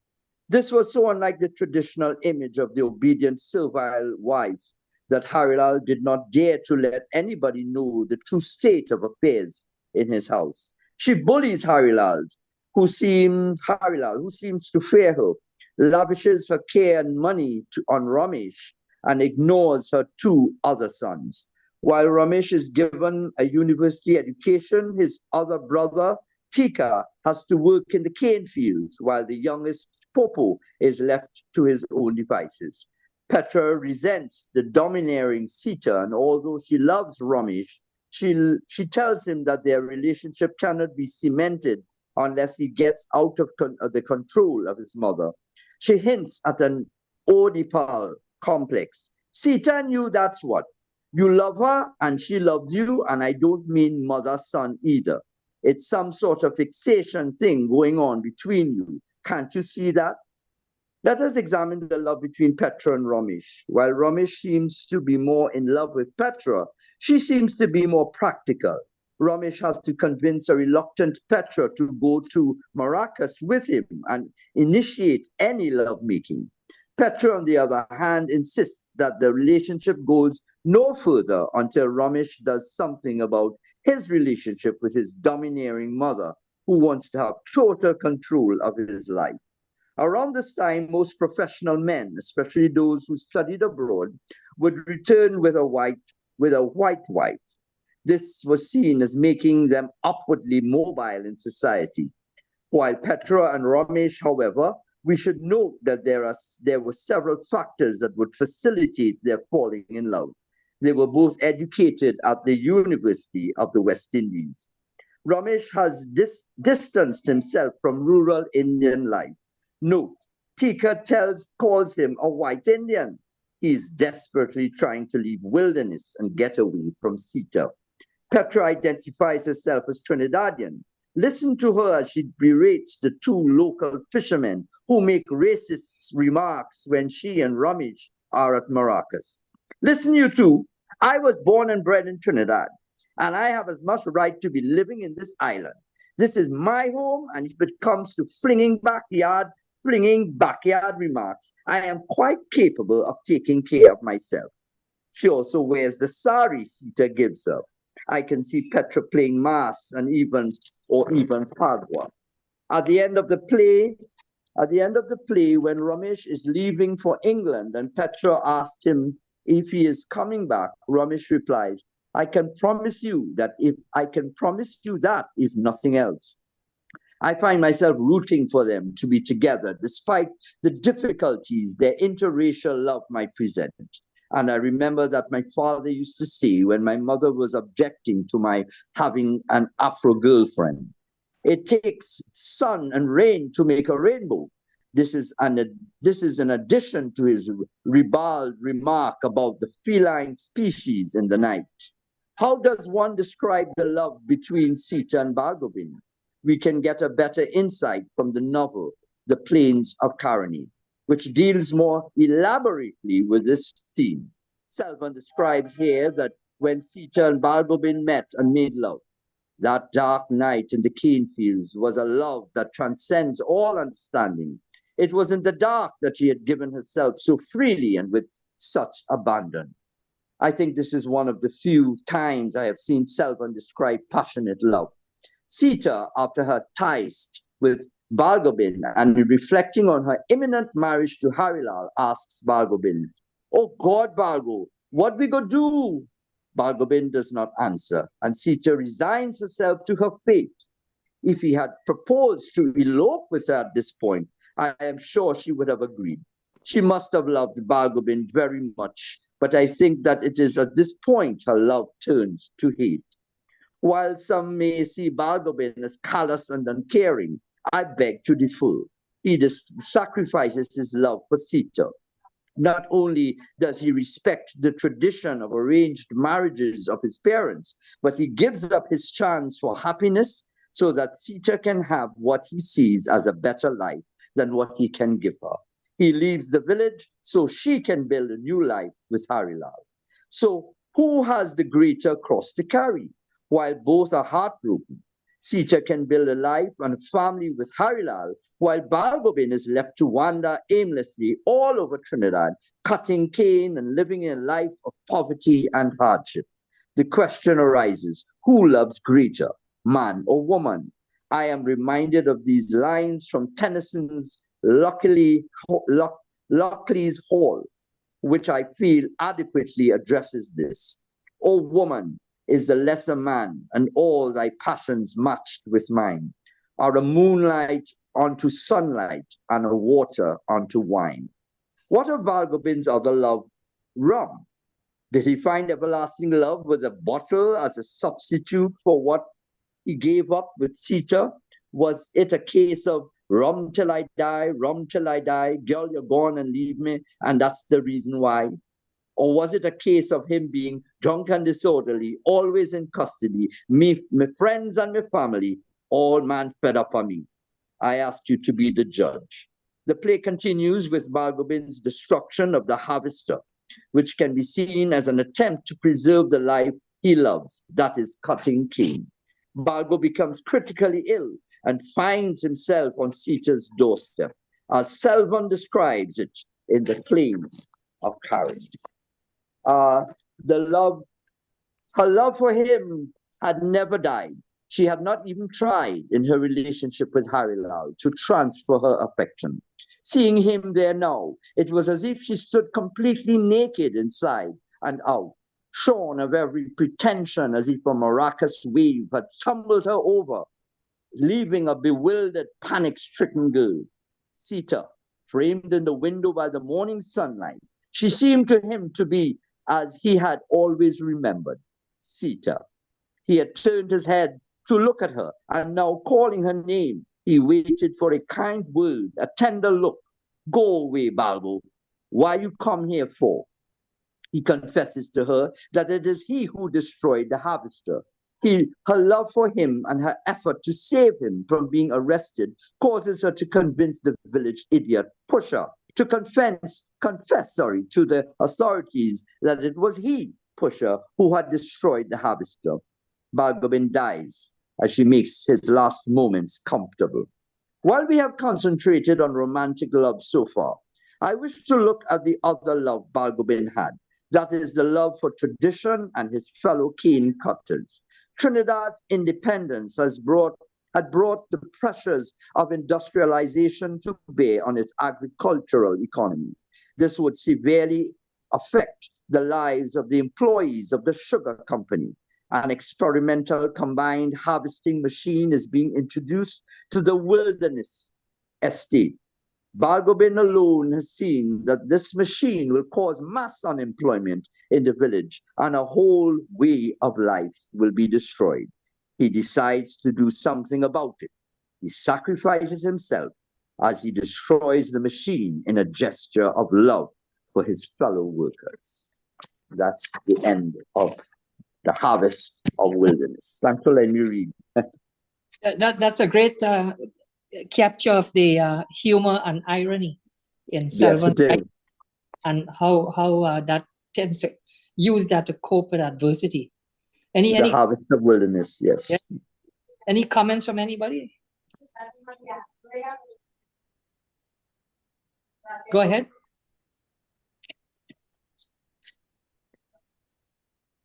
If not, we'd move on to Cassie Sengo. He's going to read a poem, an appropriate poem for this. Cassie? Good afternoon, everyone. Thank you for inviting me, Frank.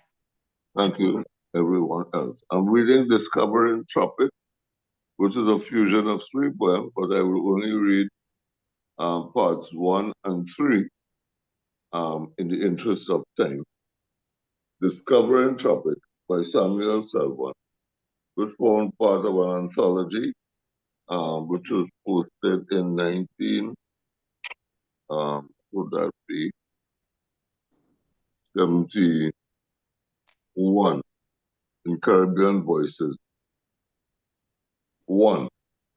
To begin with, there is no beginning, but to get off to a surrealistic start, the jungle offers a possible lead, thick, impenetrable in the valleys, loose and tall on the hills. To discover Tropic is to crawl out of Scotland Bay with the northern range and fluctuate your way to Toco, not to travel in a soft cushioned limousine for a bath in Maracas Bay and a deceitful tan on your face.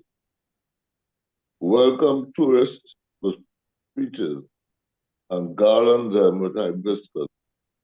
Offer little booklets with 101 suggestions, worded arrows, whens and hows, means of transportation to and from. But to discover Tropic is to ignore direction and to talk with coolie and nigger and sleep in mud houses. Not to take an excursion with a foolish guide into the botanical gardens, the waterfront strut of black laborers and the grinning sun.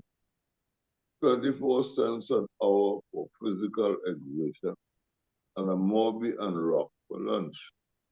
To discover Tropic is to join the toiling mob and lift crates for bread, and afterwards sleep in the square. Not to visit the Victoria Institute and inspect specimens of animal life. To sleep on a concrete sidewalk, inhale the stench of stingrays, deemed rogue and vagabond, and given a cell to call home. To discover Tropic is to live in George Street, 10 in a narrow, leaking room, and eat akra and float. Not to attend the sedate social function at exclusive hotels and sip rum punches. Skipping to part 3. Under the Caribbean compulsion, I sing of cedar trees in May, skeletoned against the sky with seeds and exuberant cascades shooting into the east to meet the rain. Go into the jungle's heart, hunt manitou and lap with guns, flambeau and rum.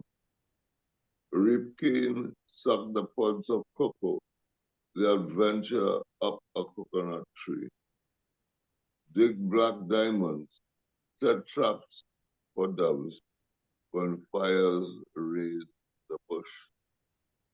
Sometimes I straighten rainbows, pitched like seawater skyward. In the path of a westerly wind, climb stalks of rain when clouds weep and discover their origin. Run along tropical sunbeams and burn life at journey's end. Spin ballet-like with falling quick, brag as ostentatious flamboyance, or toast rose petals for breakfast. To slice a watermelon is a sensuous delight. Eat green mangoes with pepper and salt until my teeth wince under the acid, or get them speckled in the grass, or where they fall in the preserving streams and acquire tempting temperatures and suck the sweet over it. Nevertheless, found myself circling the colonial prison yard, wherein we squeezed, jostled for position. Where is the end to slavery? Where an end to insularity, the birth to universality? To conclude No one discovers tropics, but many make tropical discoveries, like tall bamboos crisscrossing the sky in moving lines of green because of wind. And Caribbean voices cry, to be as trees in the jungle, untamed, grotesquely graceful, standing sturdily for years, still standing when the sap is dry, lifelessly demanding attention. Sun, will we ever discover tropics? Sun, insisting in the sky, you make us wet with rare dreams of freedom, burning, whereas we will not burn. By what simple means your fire flames on these green islands? To what purpose you there in the sky, we on earth, we cannot fathom. We squint back at you in the cane field, slaving under your venomous fists.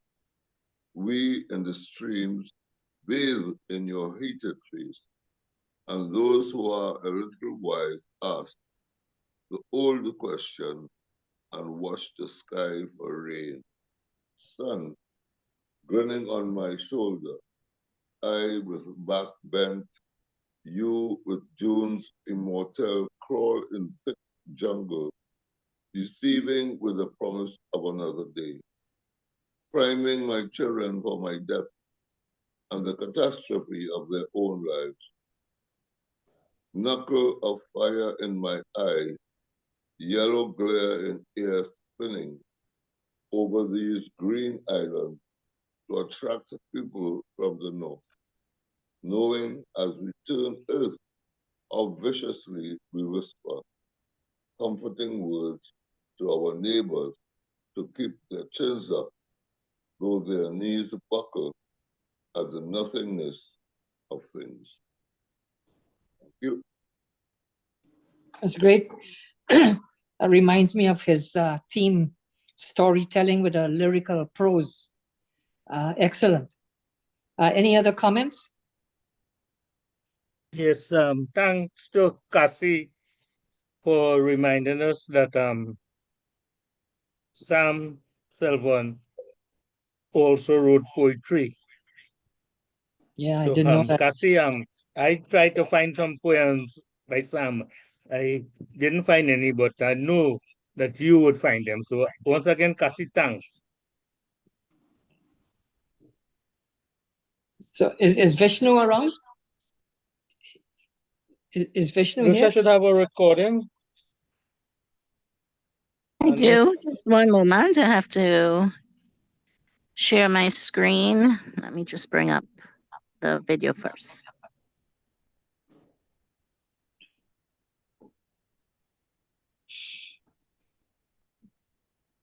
Okay.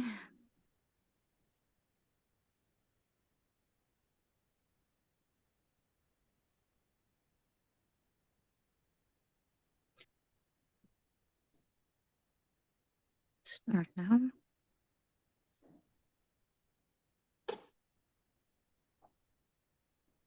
Are you seeing my screen? No. Okay. Push on. I don't know what that is. Show system, I guess. No. Hide system. All right. I'm not seeing share.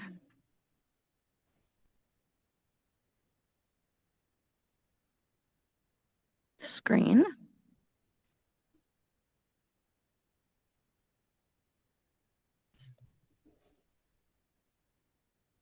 Are you seeing my screen? Well, I can see a little image in the middle. It says "Life of a Writer." Is that what you No, mean? that's my picture. Okay. No. For some reason, it's not letting me display my screen. It's telling me start now, and I click start now. It's not happening.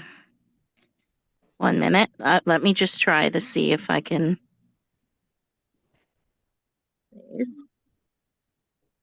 I'm going to try one more time, guys. Sorry about this. Share my screen. Let's see if I go photos.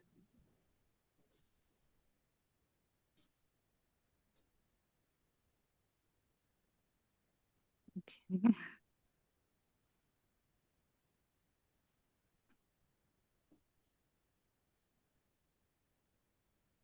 Camera, you need to. Okay, so it's not allowing me to share my screen. We may have to go to the next person. So Vilma, is Vilma here? Yes, I Susanga? believe I saw her. Hello. Okay. Why don't you take the floor, Vilma? Okay. Okay. So this is the part one that Mr. Gosain was supposed to read. Might have introduced this story, but I'm reading the part two part. Okay. And I just want to, before I start, I want to say that the grammar here is very, very poor, and whatever I read is what I'm seeing on the document, so that I'm reading from. Okay. So thank you so much. I will start. It's called The Cricket Match Part 2.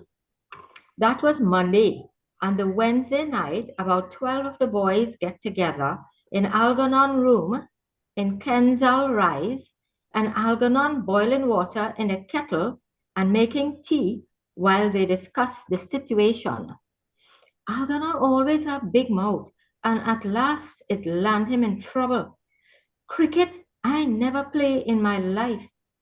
I used to play pass out in my days, but to go and play against an English side, boy, them fellas like this game, and they could play too. One time I hit a ball and it went over a fence and it break a lady window. And all right, ease up on the good old days. The problem is right now. I mean, we have to rally. Yes, and when we go there, everybody get bold for duck. And when them fellas batting, we can't get them out. Not me. But in the end, after a lot of blag and argument, they agreed that they would go and play. What about some practice? Wilkie say anxiously. Wilkie was the only fella who really serious about the game.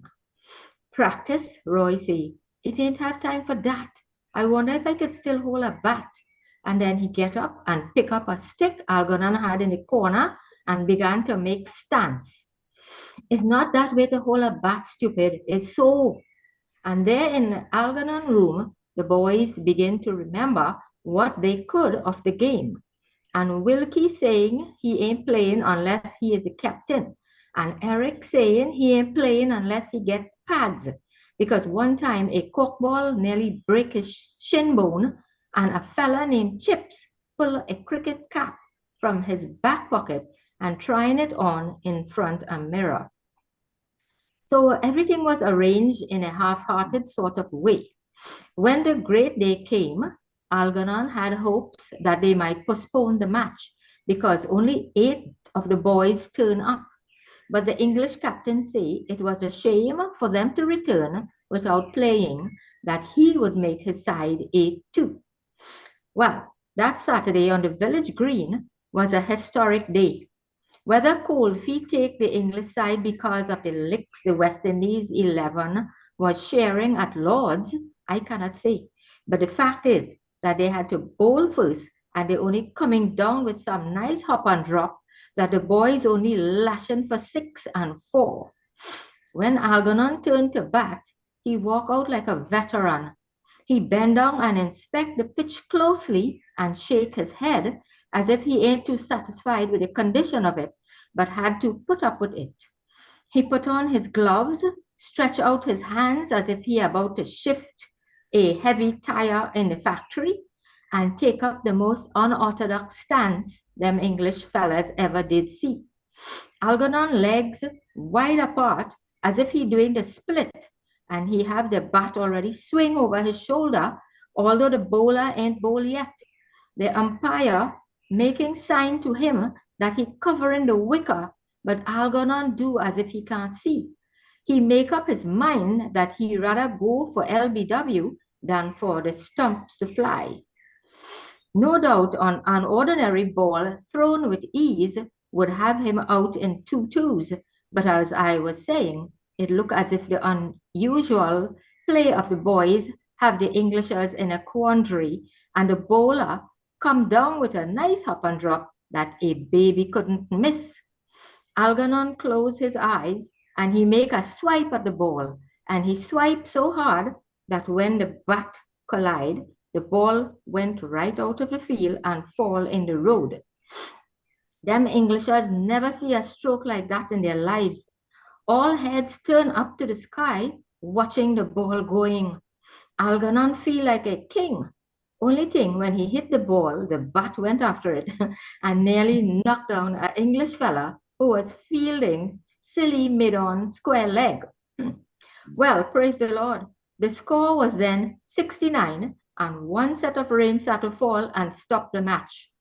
Later on, entertaining the boys in the local pub, the Englishers asking all sorts of questions, like why they stand up so and so, and why they make such and such a stroke, and the boys talking as if cricket's so common in the West Indies that the babies either born with a bat or a ball, depending on if it would be a good bowler or a batsman. That was a wonderful shot, Charles tell Algernon grudgingly. Charles still had a feeling that the boys was only talkers, but so much controversy raging that he didn't know what to say. If my bat didn't fly out my hand, Algernon say, and wave his hand in the air dramatically, as if to say he would have lost the ball in the other county. Of course, we still have to see your bowling, the English captain say. Pity about the rain. Usual English weather, you know. Bowling, Algernon echoed, feeling as if he was a Walcott and a Valentine all rolled into one. Oh yes, we must come back sometime and finish off the match. What about next Saturday? The captain pressed, eager to see the boys in action again, not sure if he was dreaming about all them wild swipe and crazy strokes. Sure, I'll get the boys together, Algernon said. Algernon said that, but it wasn't possible because 9 of them wanted to go back after batting, frightened that they won't be able to bowl the Englishers out. And Charles, keep reminding Algernon all the time, but Algernon saying how the boys scatter about, some go on Birmingham to live, and others move and go on to work somewhere else, and he can't find them anywhere. That's it, the end. Thank you. That's great. That's a great example of using the dialect to add authenticity to the characters. Any comments from anybody? We have about a little less than 5 minutes to go, and we're left with Motilal and Heather. What would you guys want to do? Let Heather go first. Okay. If we have time, then I will go. Okay, Heather. Short Mine is just a little excerpt from this book by Patrick French, the authorized biography of V.S. Naipaul. And this is just a little anecdote. When Naipaul came home to Trinidad on a visit, and Selvan showed up at the house because he always had a crush on Naipaul's sister, Kamla. So he came to see Kamla. He didn't realize Vidya was there, Naipaul. So this is the encounter. Naipaul says, "What you doing here?" Sam says, "How you asking me a thing like that? I ain't locked into this writing thing like you. I ain't no proper writer. If I up in Canada and the cold busting my ass and I decide to go by Ken and have a few drinks and thing, I just go by he. That is Kenneth Ramchand." Naipaul didn't take it amiss. He was a bit patronizing. He says, "I see your books on the Caribbean Examinations Council syllabus. You must be making some money." It was a cordial meeting with a little bit of a needle introduced by Sam. He says, "Ken, get a boat and we going fishing in the morning. We passing by you 4 o'clock. You be ready and waiting." Vidya says he will be. When we leave, I say to Sam, "Why you say that? You want to impress your brother-in-law?" The next morning, Vidya was ready and waiting. As the 3 men drove through the dawn light to Cedros to pick up some food from Ken's mother, Ken taught at the University of the West Indies. His father had been a motor mechanic on a cocoa estate. Vidya struck his head between the 2 front seats to listen to a story Sam was telling about a woman. And Vidya says, What she said to that? For the rest of the trip, he spoke dialect. He relaxed. He became one of the boys. In Cedrus, they were each given a bag containing 2 roti. Vidya says, I will have one now. Sam says, well, don't be asking for me for mine on the boat. I hired a boat, a pirogue. It was about 20 foot long, pointed at the front with an outboard on the back. We went to Soldado Rock in the Gulf of Paria, looked at Venezuela in the distance. Sam says he wanted to have a swim. It was a real hot day. Vidya says, I would love to swim, but I don't have my bathing things. Sam says, I swim in my jockey shorts. Vidya says, I cannot do that. We were in the sea, then kaplunk. V.S. Naipaul was in the water swimming around the boat in his jockey shorts. It's just a little snippet of how big Englishman that he purported to be. He went right back to the dialogue. He was one of the boys again. You know, it's a really revealing and warm little tale of him back in Trinidad. He always said that he never liked Trinidad and he never wanted to go back, and yet he went right into the dialect. This from Kenneth. Kenneth Ramchan told a story to Patrick French. And Kenneth and I have spoken on the phone. He was an Aprima boy as well, just like Sam. And it seems that Sam and Naipaul had a bit of a relationship, but also Sam and Kenneth. So it's a nice little threesome. They went to Cedrus and jumped in the water just like the boys. And that's my contribution. But I think all of us in the diaspora could identify people we knew, like V.S. Naipaul, being prim and proper and wouldn't lapse into Trinidad vernacular until something like that happens. Well, and also another little snippet here. My father became principal at QRC in 1964. And at that time, Naipaul had started to become quite known around the world for his work. And an Englishman showed up at the college asking Dad to see the records, you know, his academic records, and so he wanted to know all about Naipaul.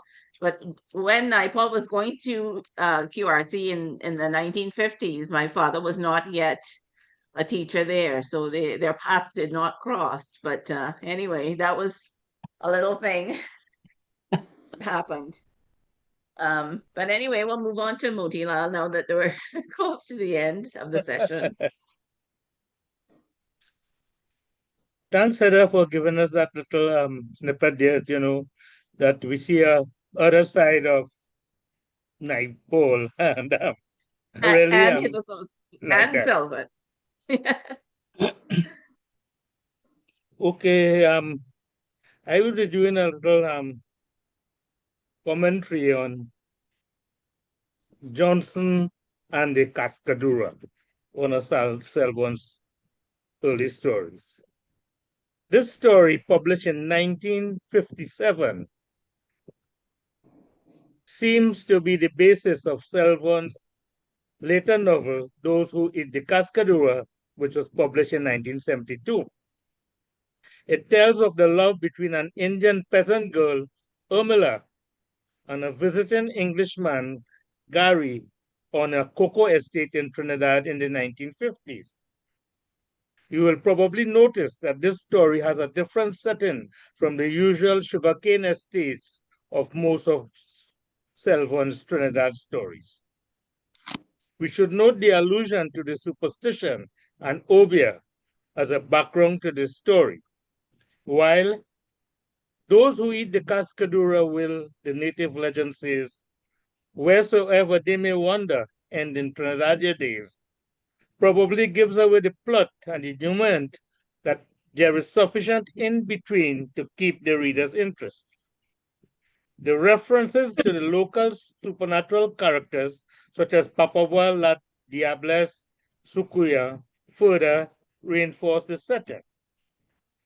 That Gary has come to Trinidad to get material for a book he is writing on superstition and witchcraft sets him up as a likely candidate to become the victim of these. What does love and marriage mean to Urmila? As a typical Indian country girl in the 50s, She should have been bound by the traditions of her parents. An arranged marriage at an early age should have been her lot. If she found love with her husband after marriage, she'd be lucky. If not, she would be condemned to live a life of drudgery, serving her husband and his family, having children, and working in the cane fields or the cocoa estate. But Miller would have none of this.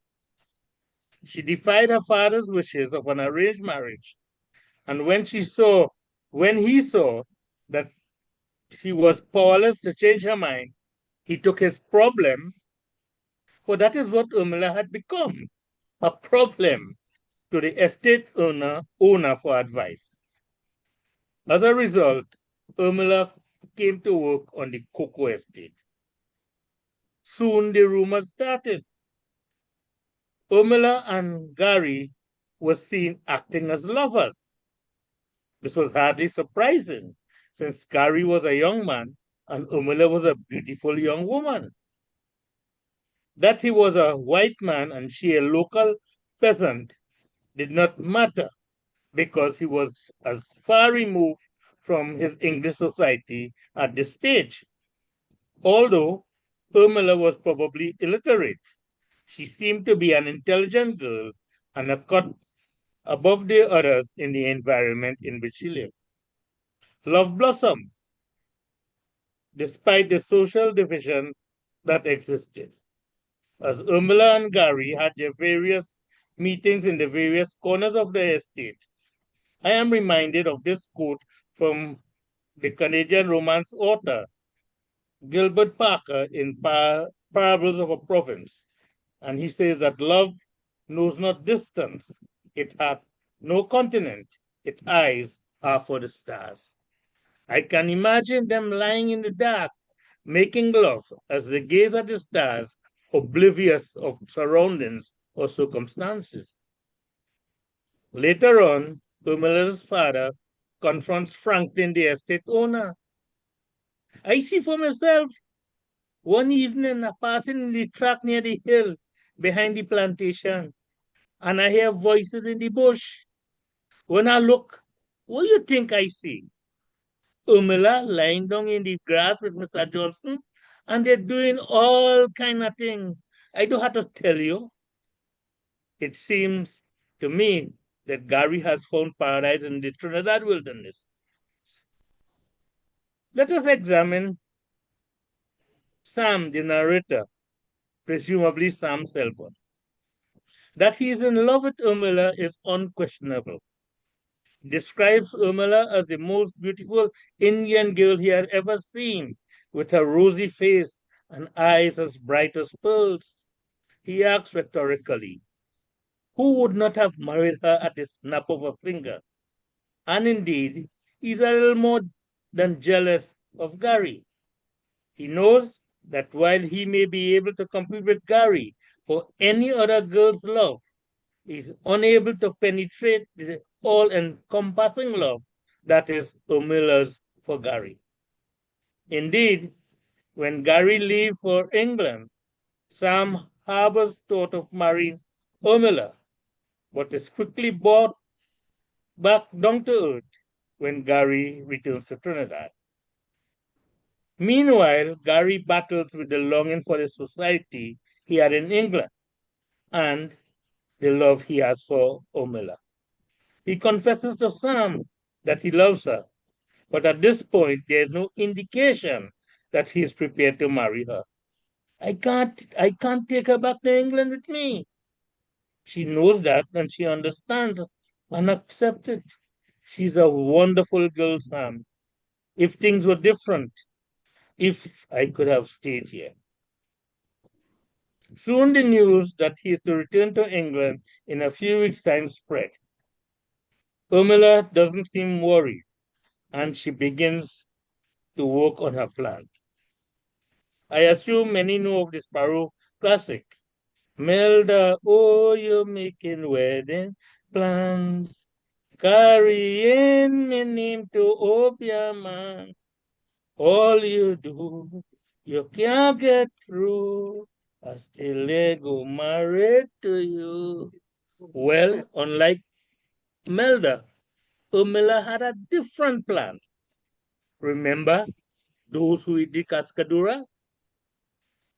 A few days before Gary left for England, he and Sam went to fish for cascadura. They give some to Sukdev, Urmila's father. Urmila cooked them and gave them to Sam on the night before Gary left, asking him to give it to Gary and say that she cooked them especially for him.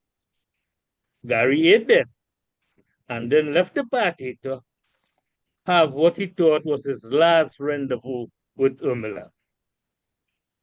Time passes. 2 years went by and nothing was heard about Gary.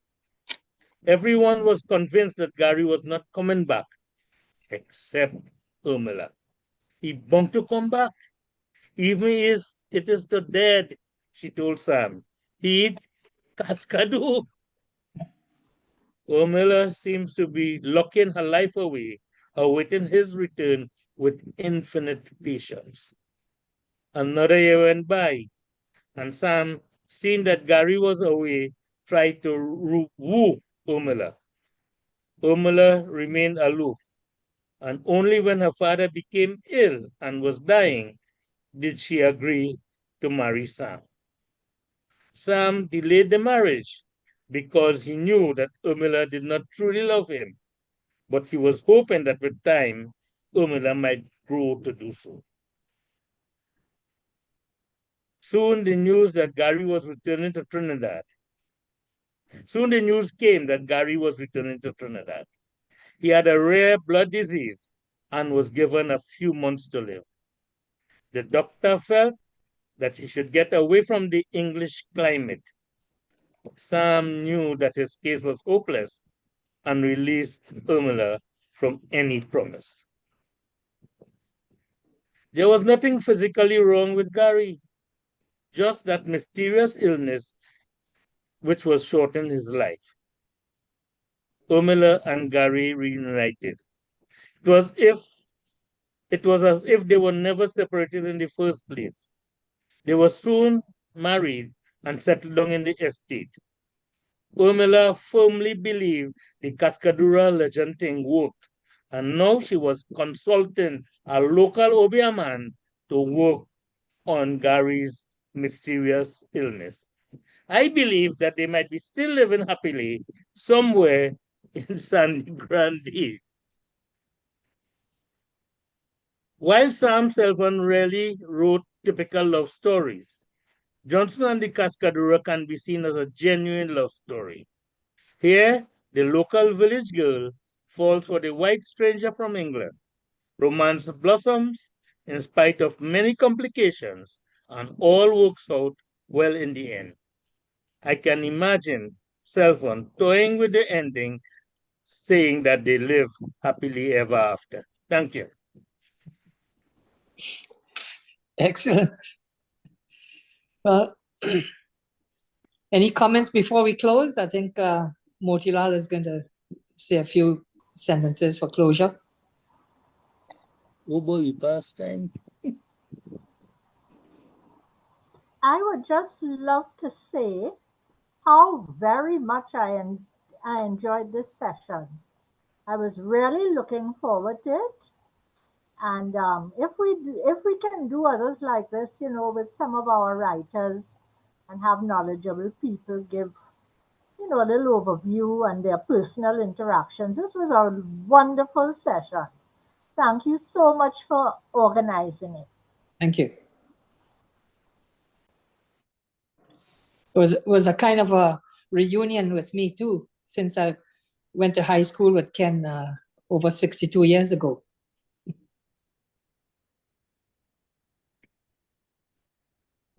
So Motilal, you were gonna say a closing word? Okay, well, we have long past our regular closing time, so I'll try to be short.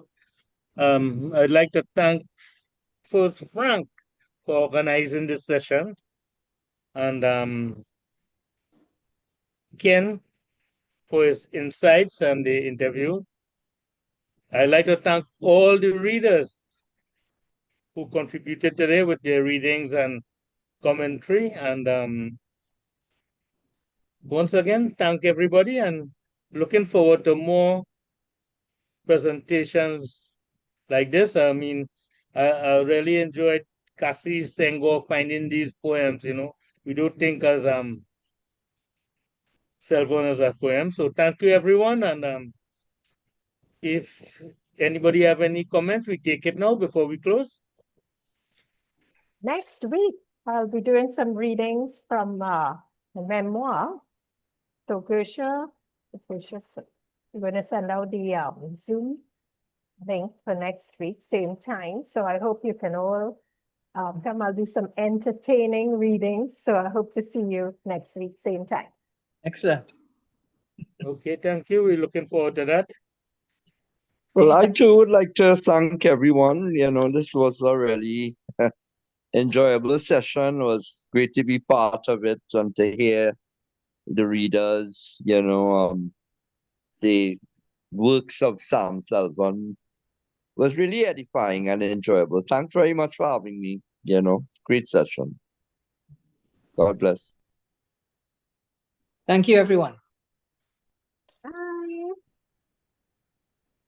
Okay, so Thanks, everyone. Mutilan, thank you so much for sending out all of the work. Good. no problem, Gus. I'm here for that. Okay. Bye-bye. Bye, everybody. Bye, everyone. Okay, everybody. Bye, Mr. B. Bye, everyone. Bye. Bye, everybody. Thanks again, Willard. You always enhance welcome. our presentation. Willard, Thank you, Brett. thanks. So does everybody, yes. All right, then. Sam.